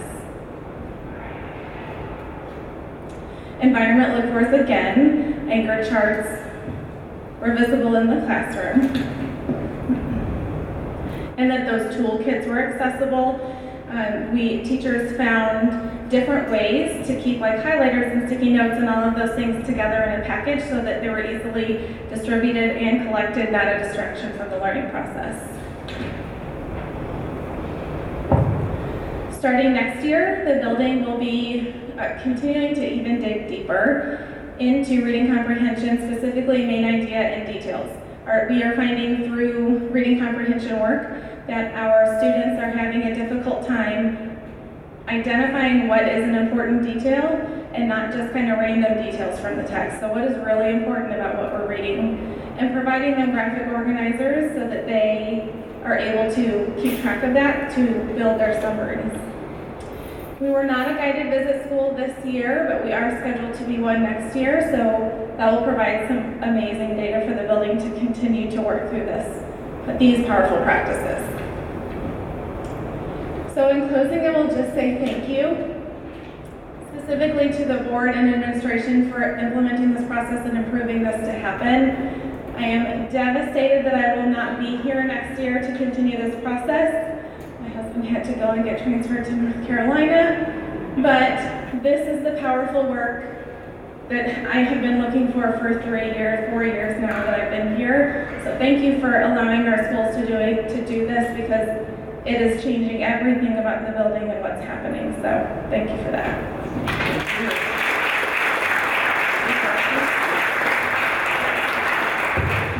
Also, could we recognize your staff? Yes, I sent my staff home because of the weather. I had a significant number of staff without power after school, so they are home tonight, so thank you. I just have a quick question. What was the time frame in regards to when you switched the powerful practices? I know you started in January, so when did you switch over to cycle 2? So we did an 8-week cycle, which is what is recommended, and that's one of the things that the ILT is talking about for next year, is perhaps waiting to shift into that the graphic organizer for main idea details and still focus on close reading in particular, just because of the time that the second cycle fell. It's the end of the year, and you're kind of focusing on a lot of things at the end of the year. So they're working on that. So that is my recommendation to the ILT as they continue this work next year with the next administrator. Thank you. Thank you. I'll just add to that. I know a number of schools are choosing close reading as a powerful practice, and as they use close reading. So essentially, close reading is really about the neutrality of the text. Like, what does it mean? Like, what are students reading and what's the meaning behind what they've read so they deeply understand it, right? And so part of that is when schools go through a cycle, they decide, well, reading comprehension is our target instructional area. And that's broad because if students read and comprehend well, then that goes across ELA, it goes across math, it goes across social studies in all areas. And so that's why that's a broader look. But the practice of moving it forward, it's like the vehicle, it carries reading comprehension forward, will be close reading. But what I find, and what we're finding, is that some schools are deciding that, you know what, so close reading is really deep. So we need to scaffold it or chunk it. So that now we're going to do vocabulary so that students understand the meaning of words, right?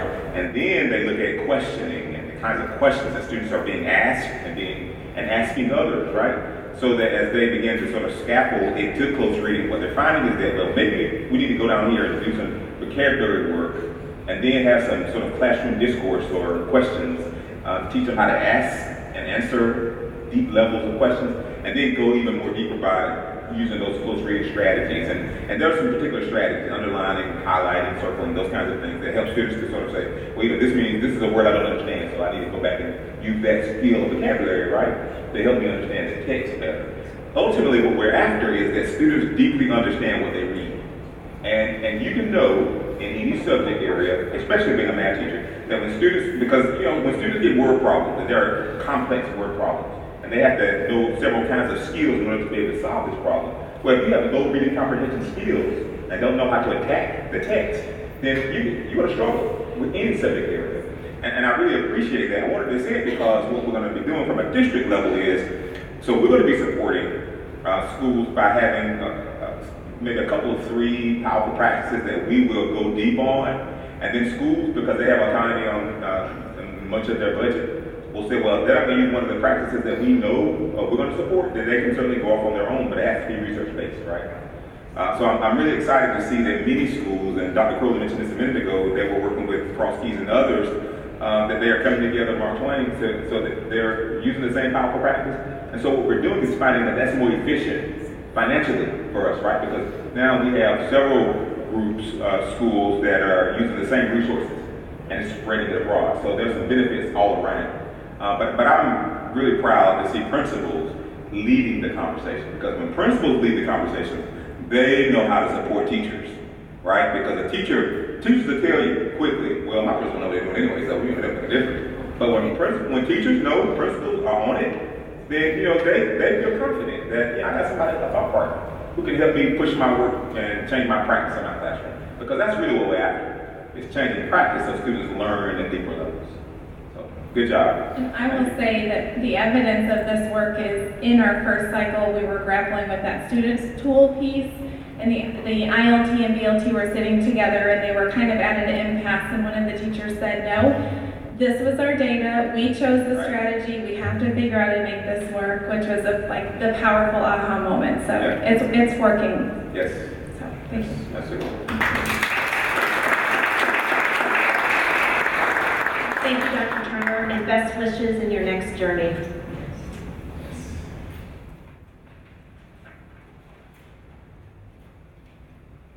At this time, we're going to do our last one for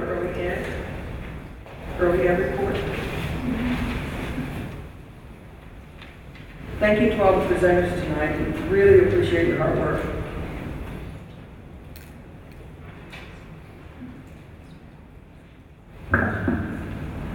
Thank you. Well, this is early education, and I'm really proud to bring you this report this evening. The first, and fortunately not new news, is that the program still works. These are our MAP scores from last spring, showing that children who have not been in early childhood education compared to children who have been in early childhood education, well, the early childhood children score higher in every single grade. It happens in communication arts, and it happens in mathematics. The children who've been in preschool and parents as teachers are scoring higher. I was looking at some history. The first time I ever presented a chart like this to the board was in 2003, and the trend has never changed. Early ed children have scored higher all along. It's because we have such a great opportunity. There's such a spurt in brain development from when a child is born to age 2, and then more organized at age 3. It really matters. So we start at the beginning. We do our parents as teachers home visits. This year we provided over 6,700 personal visits with families. That's birth to kindergarten, including our preschool teachers, serving 1,186 families. That's about 125 more visits than we provided last year, but about 25 fewer families. So the emphasis is to provide more service, more service, more service. We're still doing our screenings. We've provided 1,513 screenings this year, 3 months to 6 years of age. That's about the same that we did last year. So what about preschool? We now have 593 children in class in 9 different buildings. That includes our early childhood special education classes, where 6 of the 9 rooms have combined enrollment, meaning they're designed for children who have IEPs to be with children who do not have IEPs. That big number also includes our child development centers and lake preschools. Mathematics. That's been a real emphasis for us this year in professional development and in our classroom activities. Children are learning about counting, but it's not just counting, it's also knowing that at the end of that count, you're figuring out how many you have. They work with numerals in a variety of ways. They gather data about things that they're interested in, like, do you have pockets in your clothes? Then they learn to chart that data. In geometry, they're making shapes. It's a lot easier to remember how many sides a rectangle has if you've been one. Whoops, I want to go backwards.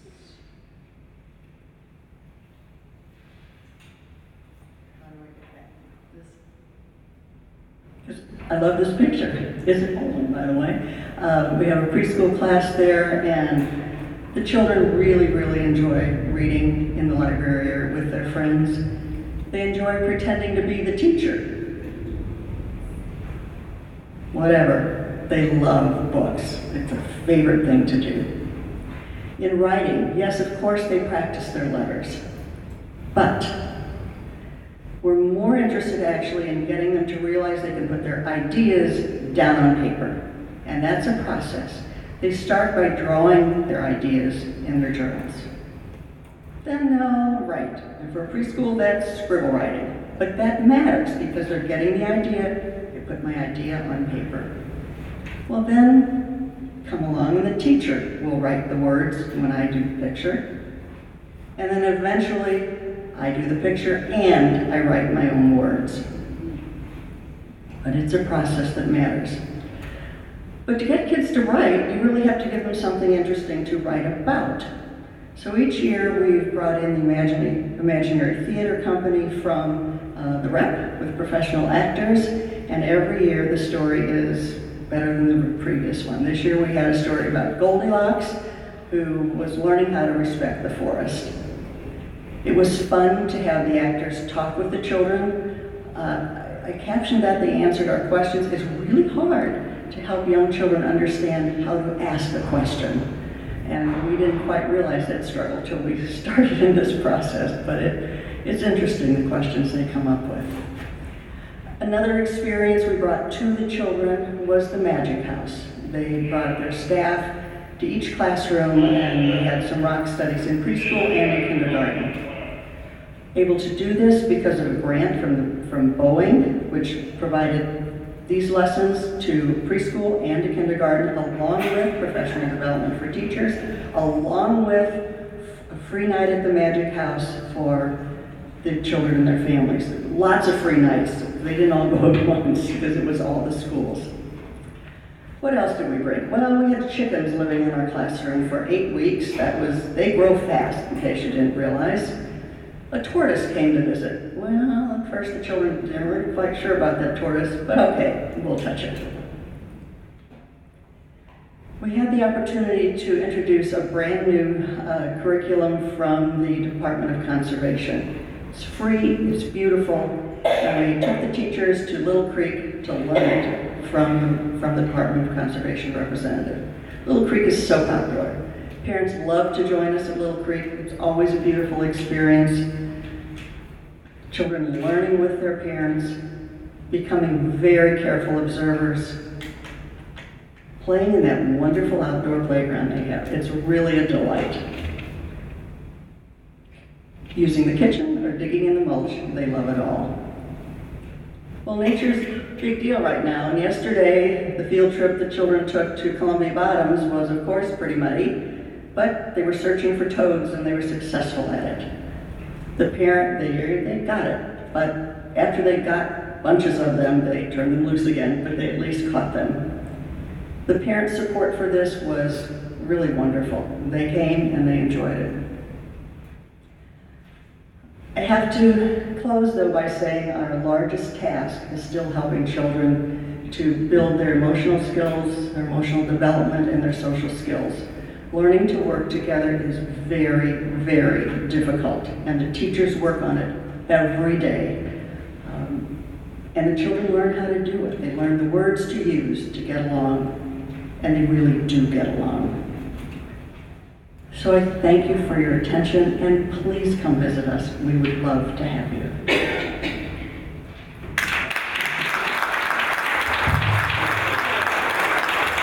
Any questions?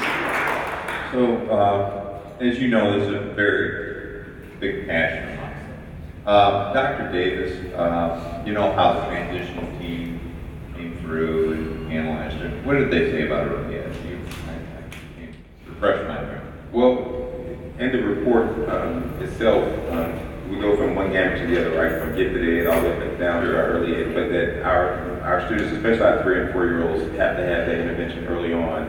And it's obvious in the data that she even says here, and they supported in the transition report, that when students have those early interventions that they have early ed, then they are so much better prepared for reading in particular.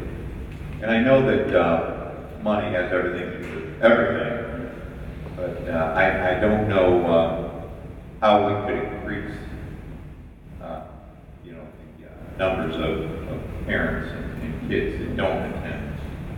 What strategies we can implement to double the program. I mean, I think that's going to really drive our district. Yeah. As you talk a lot in open session and private session about second, third, fourth grade. Just kind of wonder what they could look like, even all the way back to preschool. Before we go on, we need to make a motion. I move we approve. Second. It's been moved by Ms. Hogshead and seconded by Mr. Eager to accept the early education report. I know I've said this before in the past, but when I get around the city a lot, my journeys with AT&T, and boy, there's awesome early ed centers out there. That's a dream down the road. But and Dr. Hazel can support me on this one. We had this conversation in cabinet a couple of weeks ago, I think it was, and Laura as well. We were talking specifically about the classes that we already have, and they are in different places around the district. And so we're thinking about how to organize so that I can bring some recommendations to the board as we learn first where they are, the numbers of people that are there, the number of students we're serving, just really getting our head and our hands around the data itself. Right. Because we have a number of classes out there that I wasn't aware of, and so I am now, obviously, but we've been working diligently to try to figure out what it looks. I would love to have, I'll just say this, and this is just my own dream, is I would love to have an early ed center in North and South County so that we can serve all of our parents, and that they be concentrated in those places so that we can go deep and really get at getting more parents in. I would love for every child in our district who is preschool come through us, right? And not that I don't know some of the centers, but I was the vice president of a more for program in North Carolina, and I can tell you that not all early ed programs are quality, and our people are quality. They know what children need, and not that the other ones don't, but I can tell you we know. And if we can have 2 centers, because I think that it would be much more efficient to do that, and then be able to serve our kids early on so that when they get to kindergarten, they're ready. You know, Ms. Stevie invited me to her class a couple weeks ago, and they asked me to come in pre-K students, the earlier students, to show them how to tie. And just the excitement, right? And the vibrancy. I mean, you know what I'm saying? And I know my son had a chance, because he experienced early education, you know? And every child needs that, because it gives them, again, that chance at life. Well, I brought it early before I was ever on the board. All three of my children went through early ed. Yeah, I'll tell you, it is. I mean, I just sometimes feel that it gets lost a little bit, and it's really a component that you're real good with that reading depth that we're going with. And I know, like I said, it's all kinds of dollars. But, I would encourage the board. I toured early ed. It is just an awesome experience. Joy, real quick, are the numbers increasing? No, they're declining. We have 40 fewer children in preschool this year than we did last year. Is it because we can't serve them financially, or is it because we're just not reaching them? Our budget was cut, and part of that budget cut also included transportation, which we used to be able to do, and now we can't do that. And then families' needs are changing. I really think we need to take a look. I'm in great agreement that we need to take a look at what do we want to do, because we are, as I said, in 9 different buildings, and there's a strength in that, in that the classes are where the children are, but there's also some issues that deal with that. If we had more together, because where we have lots of our teachers together, they really work together well. Like those chickens, they were visiting several classrooms. That tortoise, it was visiting a couple of classrooms. Much better than when you just have random classrooms around, in my view. We need to look at times also, because we have a lot of working parents who work different shifts, not just during the day. And Yes. the way it used to be. And we need to look at that to meet the needs of all of our. Yes. We have some half-day programs which work perfectly for some families, and we have some full-day programs which work perfectly for some families. And we've tried to meet the needs where they are, but in the process, it has given us many, many options for families. But I'm saying evenings too, not just day programs. Well, evenings, if we tried to do an evening preschool, we would hope that the children would be someplace where they could sleep, because it's not the best time to really help them learn. They need to be asleep. So that is a great time to be at grandma's house or auntie's house if mom and dad have to work. And we have centers, because you know, right now, she said, 9 different buildings.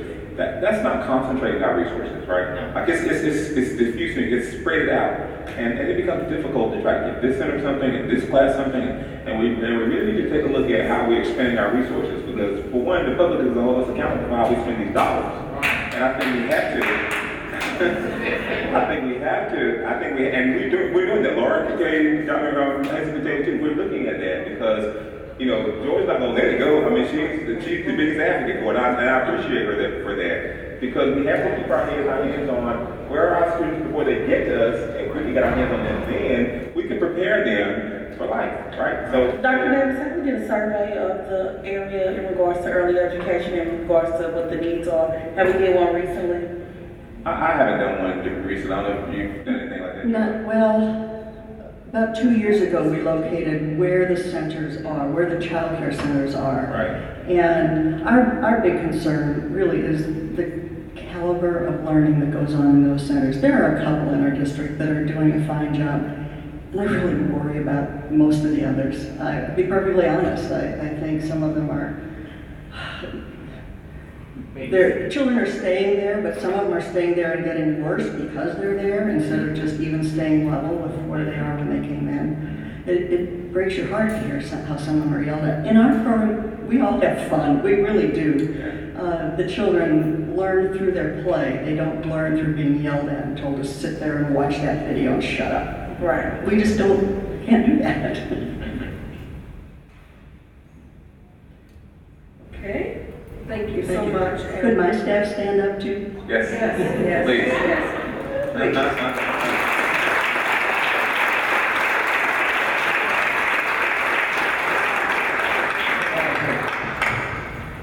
Okay, all All in favor of accepting the report from early childhood? Any opposed? Motion carries.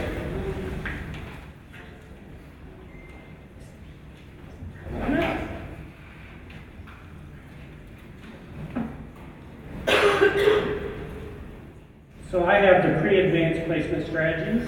This one-day workshop gives middle school and high school teachers the tools to strengthen an AP vertical team and to align curriculum vertically across grade levels within ELA, math, science, social studies, and world language disciplines. Members of the vertical team will examine the components of good text analysis and connections between how students read and how effectively they write in ELA.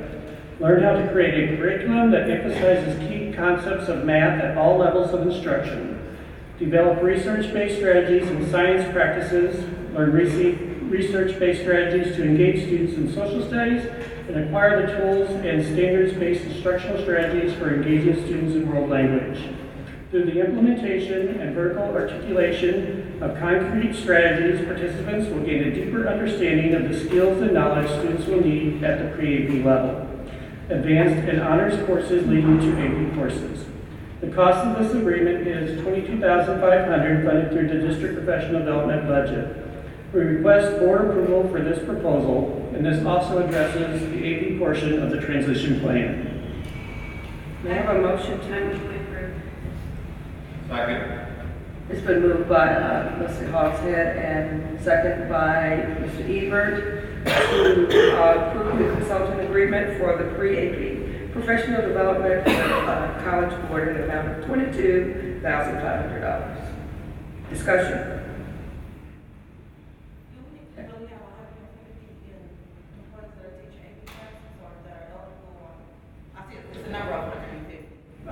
These would be all the pre-AP classes, so it would be middle and high school teachers that lead up to those pre-AP classes to teach them the skills that's going to guide them in the directions to be able to attend and enter AP courses.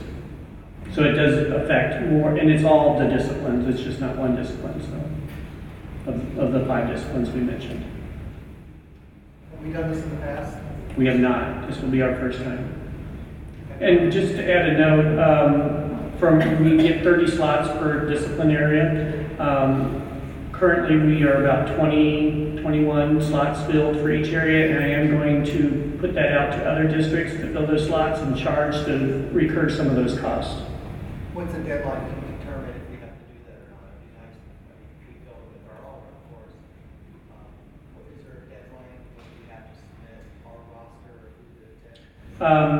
We pretty much have been soliciting that for the last 3 to 4 weeks, and we pretty much think we've got it set for our personnel, so as soon as the board approves, I was going to send that out to other districts to fill that for the July 20th session. Could we offer it to the middle school as well? We do. It's already offered to the middle school as well.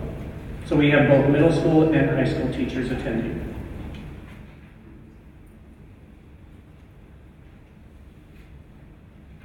And I can share a complete list of the teachers of the different buildings if you'd like as well.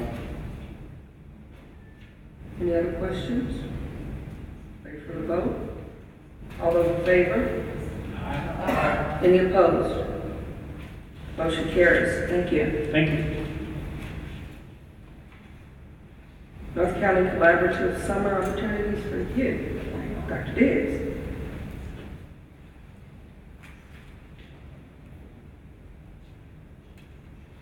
Good evening. Good evening. I would like to add to the list of names that you see under this item, Amy Cacciatore. She has been very instrumental in helping to pull the programs together, so I would like to recognize her efforts. The Regional Business Council Social Venues Partners, Reinvest North County, and United Way, in partnership with the North County Collaborative Project, award the district $89,788 to support 5 summer initiatives for students. This award will support high school graduates entering college, summer school counselors at the high school to support 2016 graduates not attending college in the fall to assist them with attaining employment. A transition camp for students entering middle school and also offer before and after school tutoring to middle school students that participate in the summer program. At the elementary level, this will provide an opportunity to have libraries open during the summer at 8 of our elementary schools. May I have a motion to? Second. It's been moved by Ms. Hogshead and seconded by Mr. Ebert to approve the memorandum of understanding for the North County Collaborative for $89,788. Discussion. Questions? Seeing none, all ready for the vote. All in favor? Aye. Any opposed? Motion carries. Thank you. You're welcome, thank you. Ms. Matrusi.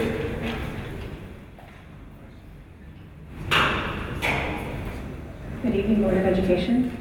Missouri state law, or school law, requires that all checks that are drawn on the operating funds of the district, or on all funds of the district, be signed by the president and the treasurer of the board.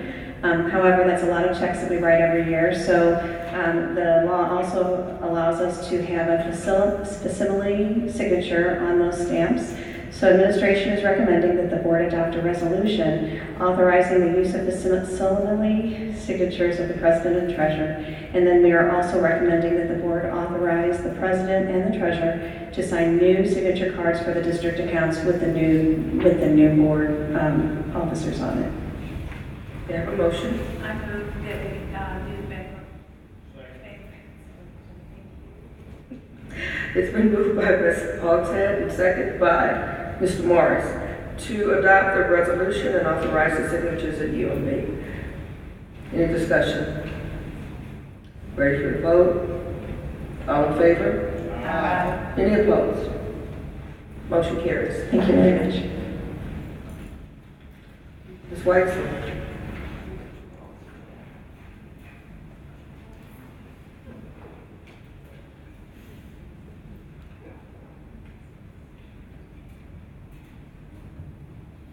Good evening. The administration has been studying moving 6th grade into Berkeley Middle School for the 2016-17 school year. The goal is to increase overall student achievement through implementing a true middle school concept, increasing student-teacher relationships in a 3-year period in middle school, increasing the amount of instructional time in English language, arts, and math, and expanding opportunities for incoming 6th graders. The administration recommends that the Board of Education approve moving 6th grade into Berkeley Middle School for the 2016-17 school year. And I have a brief presentation for that as well. So I just read through the rationale in my introduction. Our goal is to increase overall student achievement through the 4 things that I had just mentioned. And Berkeley Middle is designated by DESE as a priority school, and so our goal is that through this program change, with the increased instructional time in ELA and math and the 3-year relationships, that we would be able to have that school be off that list. So just to brief everyone on the middle school concept, and so you know what it is based on developmentally and academically appropriate guidelines for children during those times between elementary and high school. It's a key time in children's life. The other component of the middle school concept is that teachers are teaching one content area. They become a content specialist instead of teaching all 4 core areas as in elementary school. The 3 years for students to build relationships with staff are critical during those early teen years. Having schools organized into grade level teams, the teams of staff have daily interaction with a subset of that student population that creates a stronger sense of belonging, and they have common planning time and team time for teachers, which are used to solve problems and share professional knowledge. And then lastly, block scheduling is used to have more time to teach in-depth lessons in class in all 4 core areas. So here's our projected enrollment based on the 4 feeder schools that feed into Berkeley Middle School. So taking the 5th graders that are current 5th graders would be the new 6th graders, 128 students. The current 6th graders would be 7th grade for 149 students. And then the current 7th graders, 8th grade would be 127 students. So a total population of 404 students at Berkeley Middle School if we were to move forward with 6th through 8th grade.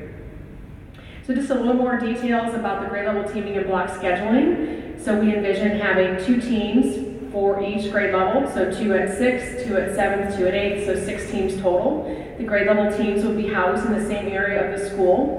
The 6th grade teams would be together in one wing, 7th grade teams together, and so on. We would have one ELA and math teacher per each grade level team. There would be a shared science and social studies teacher between each grade level team. Students would take 4 class periods a day.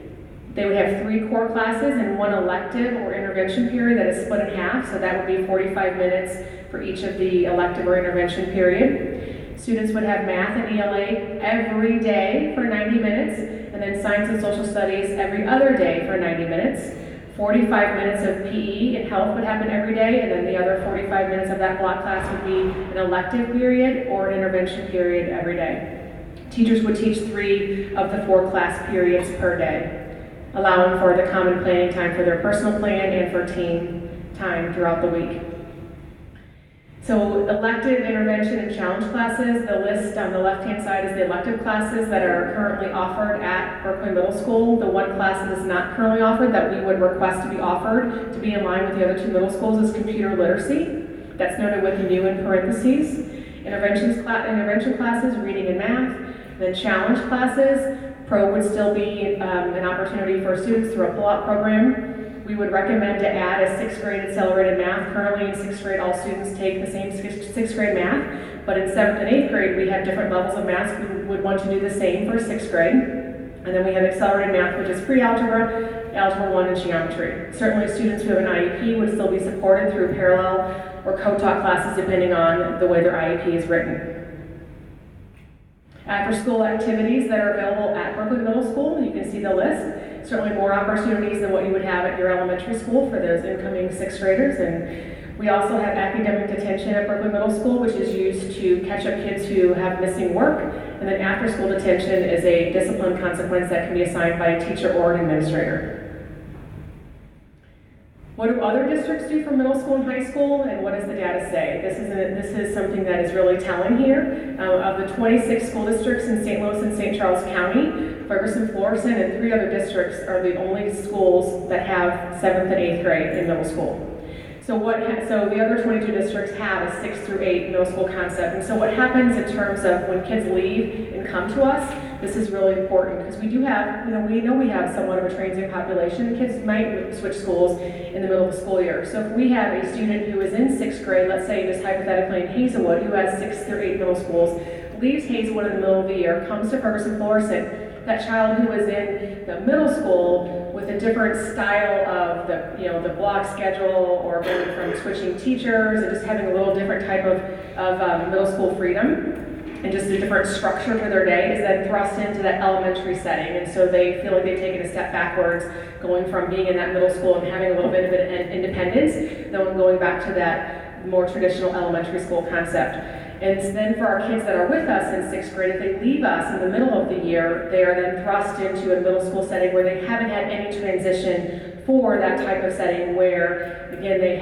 changed classes, all of the structures of middle school they haven't been used to, and they're thrust into that in the middle of the school year. So that will bring us in line with other school districts and will help us with any students who transition in and out during the school year. And then from the data end, on the MAP data, as you can see from 2006 through 2015, in St. Louis County, overall grade level assessment data for 6th through 8th grade middle schools is significantly higher than just schools that have 7th and 8th grade. So that goes back to that 3-year relationship. I really feel like that strongly impacts the academic end of building relationships with kids, and we know that really does make a difference in learning. So the transition plan for incoming 6th graders to Berkeley Middle School, we certainly want to have a solid transition plan to focus on academic and social success in middle school. Berkeley Middle will identify student ambassadors and leaders at each grade level. We have, if this is approved by the board, we have dates that are already set so we can ready to move forward to have the incoming 5th graders and the 6th graders of the current school come to do middle school visits. We will have a parent and student orientation night. There'll be some summer opportunities for students to learn how to find their classrooms, organizational skills, time management, positive peer relationships, meeting new students, having access to the school staff. Of course, the one that kids always worry about is how do I get into my locker? They'll have an opportunity to do that. There'll be some goal setting, coping strategies.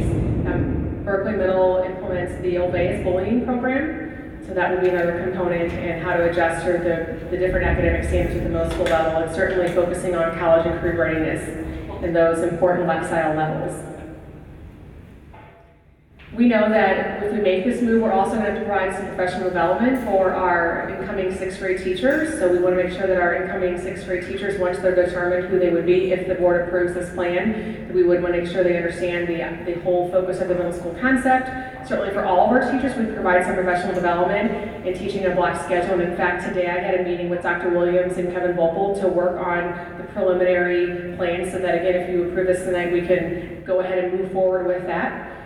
Shay would do some work with middle school PBIS just so that they're brought up to speed, the incoming sixth grade teachers, how that looks differently in a middle school versus elementary school, and also with the Elvais program. We want to make sure that our incoming sixth grade teachers are familiar with Mastery Connect, which is a tool we use to track our formative assessment data.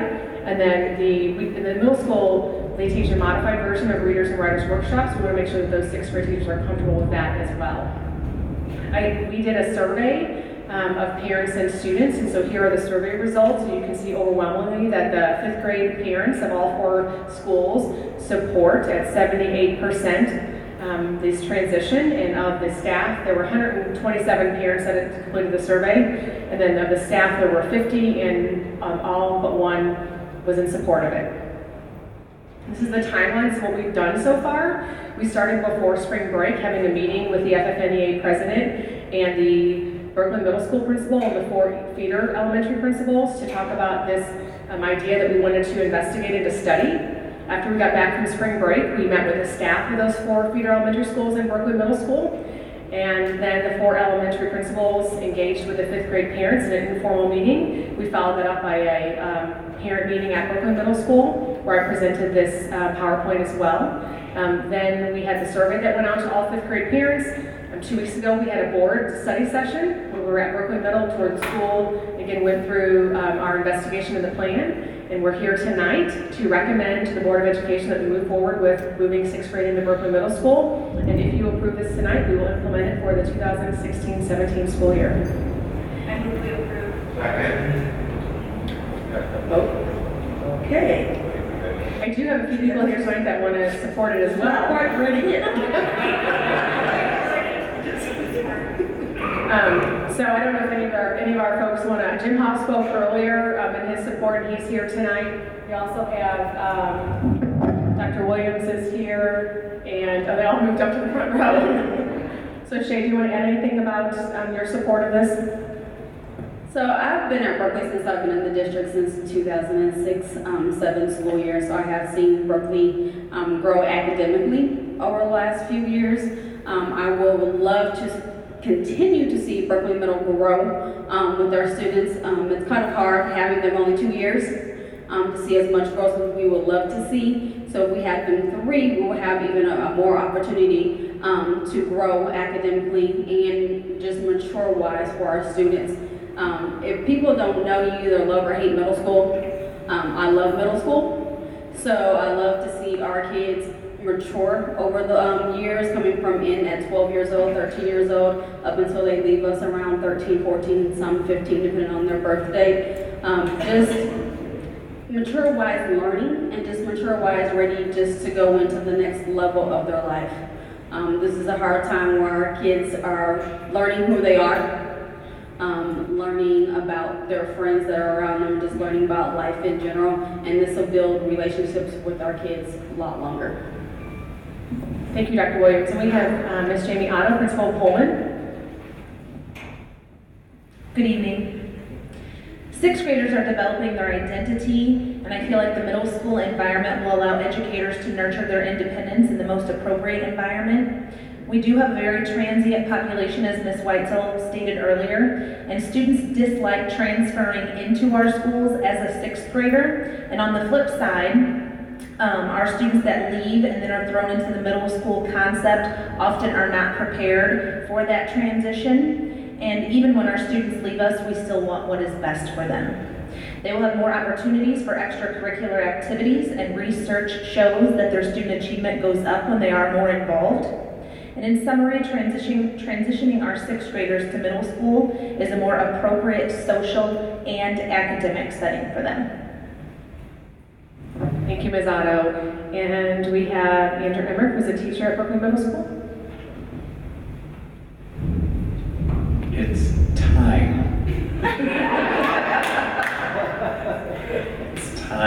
Time for a change. Time for our students to see that change and be part of that change.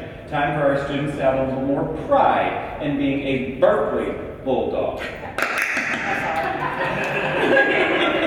Just hear it sometimes, it just makes me nervous. That's good. Good. I like that energy. It's time to bring that energy to the 6th grade and bring the 6th grade to Berkeley Middle. It's time for them to see how we do it in Berkeley. Yes, I know we're one district united, and that's great, and I love it, but this is how Berkeley does it. We do it with energy, we do it with pride, and we do it better than the rest. And last but not least, we have 2 parents here with us tonight from the elementary school. So I'd first like to introduce Ms. Wade. Hello. I'm a Berkeley alumni. I've been in Berkeley my whole life. My children, I have 3 children. They're all Berkeley students. And as far as my 5th grader, she is highly intelligent. She needs some social skills, and I think this transition will be something so marvelous for her. 7th and 8th graders, when they go to middle school, they spend their whole time in middle school in a panic. They're in a panic because they just left the 6th grade, the elementary school, and then when they get to the 7th grade, 8th grade, they're in a panic because they're getting ready to go to high school. This will give them a longer transition period. It will give them some calming. It'll give them some opportunity to be able to enjoy middle school. I enjoyed middle school. I enjoyed being a Berkeley Bulldog. I want my children to enjoy it as well. I also believe that with the curriculum and the extracurricular activities that are going on at Berkeley Middle, my daughter would greatly benefit from that. It's going to bring her out of her shell. It's going to help her to be more socialized. I'm a social butterfly. My children are quiet and meek. I want them to come out a little bit more. And I think Dr. Williams can do that. And there was a young woman here that talked about the getting the babies before they go to kindergarten. It's the same thing with these 6th graders. If you get them early, you can teach them better. You can give them the better opportunities that the middle school has. But if you wait a little bit longer, you're going to lose something. Get them early. Get them while they're still developing and they're still maturing, and get them and motivate them. Make them middle schoolers. Make them big kids. Make them grow. Make them, give them the intelligence that they need. Give them what they need. Put them in middle school. I know it's not for anybody else on my back. Thank you. Thank you, Ms. Wade. We have one more here from Cool Valley, Ms. Goodman. Good evening. I'm just going to make this short and sweet. The block scheduling is really sounding good to me. I've always felt like in elementary school, my kids come home with a math problem today, and then we've added 2 steps to it tomorrow, and I can't even keep up. I've been out of school a long time, and so the block scheduling, it just sounds wonderful. It's not something that I ever experienced while I was in school. Something else I would like to say is I talked to Dr. Williams, and I think that 3 years versus 2 years would be more than helpful. She talked about how some students leave mid-year and some kids come mid-year, even in 8th grade. And I just think if we put the 6th graders at Berkeley Middle, it would kind of slow things down a little bit. I think everything's going too fast. And so if we move the 6th graders to Berkeley, we can form some relationships with staff and teachers, and I think it'll be better and they'll be ready to go to high school without all the anxiety at that point. So that's my opinion, and I hope you agree. Thank you. And that's the end of our presentation. So again, we would love for you to approve our recommendation to move 6th grade into Berkeley Middle School for the 2016-17 school year. May I now? It's been moved by Ms. Hogshead and seconded by Dr. Graves to move the Berkeley feeder schools, our 6th graders, to Berkeley Middle School for the 2016-2017 school year. Discussion. I'd like to say that we I went in every bathroom, right, Terry, wherever you are, and drug Terry with me, and we looked at every one, and we're gonna raise those seats and fix those chalkboards, Yes. not chalkboards anymore, whiteboards, and do a lot of renovating of the old Crossfield School that was Berkeley Middle and now is going to be a real middle school. And I'm really excited about that. I'm excited they're going to do some things on the outside. So I applaud the changes that they're making. I'm really excited. Any other comments? What's the capacity? I know we said we're looking at 428 out there around, but what's the actual capacity that this school can hold? It's a good question. I don't remember off the top of my head. What is it projected? At least 450. We're projected with 404. So we actually looked at that there. Do you remember, Terry? It was around 600 students. I'm not sure the exact number. Don't quote me on that. We'll find that specific, but I know the capacity was much more than what it is now. I mean, I know that school can hold close to 600 more students because of the size of it. So. Okay, we ready for vote? All those in favor? Aye. Any opposed? Motion carries. Thank you very much.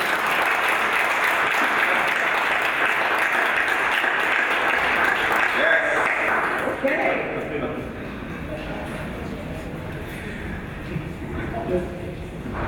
Missouri School Board Association membership. Approval to continue the MSBA membership during the 2016-2017 school year is requested at a cost of $13,116. May I have a motion to? I move with Second. It's been moved by Ms. Hogshead, second by Dr. Graves, to continue our MSBA membership during the 2016-17 school year at the cost of $13,116. And we get a lot more money, and we get Yes, a we lot do. more than what we are getting. So I think it's a great investment. Any other discussion? Ready for the vote? All in favor? Aye. Any opposed? Motion carries. Regional 7 Executive Committee endorsement. I am asking the board for permission to run for a position on the Region 7 Executive Committee for MSBA. I'm sorry, MSBA, Missouri School Board Association. I'd like to ask for a motion to endorse Dr. Thurman, myself, to run for a seat on the MSBA Region 7 Executive Committee. It's been moved by Dr. Graves and seconded by Ms. Harge to allow me to run for a seat on the MSBA Region 7 Executive Committee. Any discussion? Can you outline, and these are questions, I'm sorry, these are questions I did ask from her, so I'll just make them public. I just want to know what the responsibilities would be, because I didn't want to interfere with your responsibilities for our school district. Second, the costs that were involved as a result of it. Yes. Okay, for being on committee, what would be required of me, first of all, is to have a meeting once a month, and it's all on it's a teleconference phone call. And there are 2 meetings a year. One of the meetings is during the meeting that we have at Tantera already, so we're already there. And there may be one other meeting where we go together to vote on the Belcher Scholarship for students, which would be great if we could get one of our students to win that scholarship. So there's, right now, I can tell you exactly how much, but it would be not very much in terms of what the board would have to pay. We're already a member with MSBA, so I don't think that there would be any additional costs right now, but I can let you know that specifically. I don't know because I'm not on the committee yet, and I'm not really sure. And you said you have to run. What does that entail? Well, right now, what they're asking for is to have an endorsement saying that it's okay for me to run, and then they have a vote. So it's not that I'm going to actually be on the committee, it's that I have to then say that I am interested in being a part of the committee, the executive committee. And part of that is just me going out and getting more information, bringing it back to our board. It's something that I think I can get information and share it with our board to help our board to grow even more, and also to be more recognized at Missouri School Board Association, which I think is really important for us as a board. It's networking, it's more information, and it's getting what we're doing out there to other school districts, and also bringing back to our district any best practices that are going on in their schools and in their district and on their board, on how they govern their boards, and any other information that I can bring back to improve and enhance our board. So it doesn't mean I'm going to actually be on it, but I would like the opportunity to run for it. So do you need a letter from? Yes, I have it right here. Yes, it has to be signed by the board president, but but I would like to have our board vice president sign the form if you approve for me to run. Any other questions? We'll call for the vote. All those in favor? Aye. Any opposed? Yay. Motion carries. Suspension of policy 4051. The board may suspend policy 4051 requirements that requiring that meetings of the board be held within the district per the application of policy 4044, suspension of policies by bylaws. The Board of Education will meet in executive session to discuss personnel 61.021.3 on Sunday, May 22nd, 2016 at the St. Charles Family Arena between the hours of 3 and 3:45. And all this is that we're looking to move our meeting because of our graduation on the 22nd. So may I have a motion to suspend policy 451 to meet in executive session? Second. It's been moved by Ms. Hogshead and seconded by Dr. Graves to be able to move our meeting on the 22nd to the St. Charles Family Arena. Any discussion? Ready for the vote? All in favor? Aye. Any opposed? Motion carries. Thank you. Location of board meetings for the year 2016. The board will discuss plans for holding some of the 2016-17 board meetings in other school building locations. May I have a motion to hold some of our 2016-2017 board meetings at other school locations? I so move. Second. It's been moved by Mr. Chabot and seconded by Dr. Graves. Let's have discussion at this time about that. I've always been a proponent of having these meetings at different schools.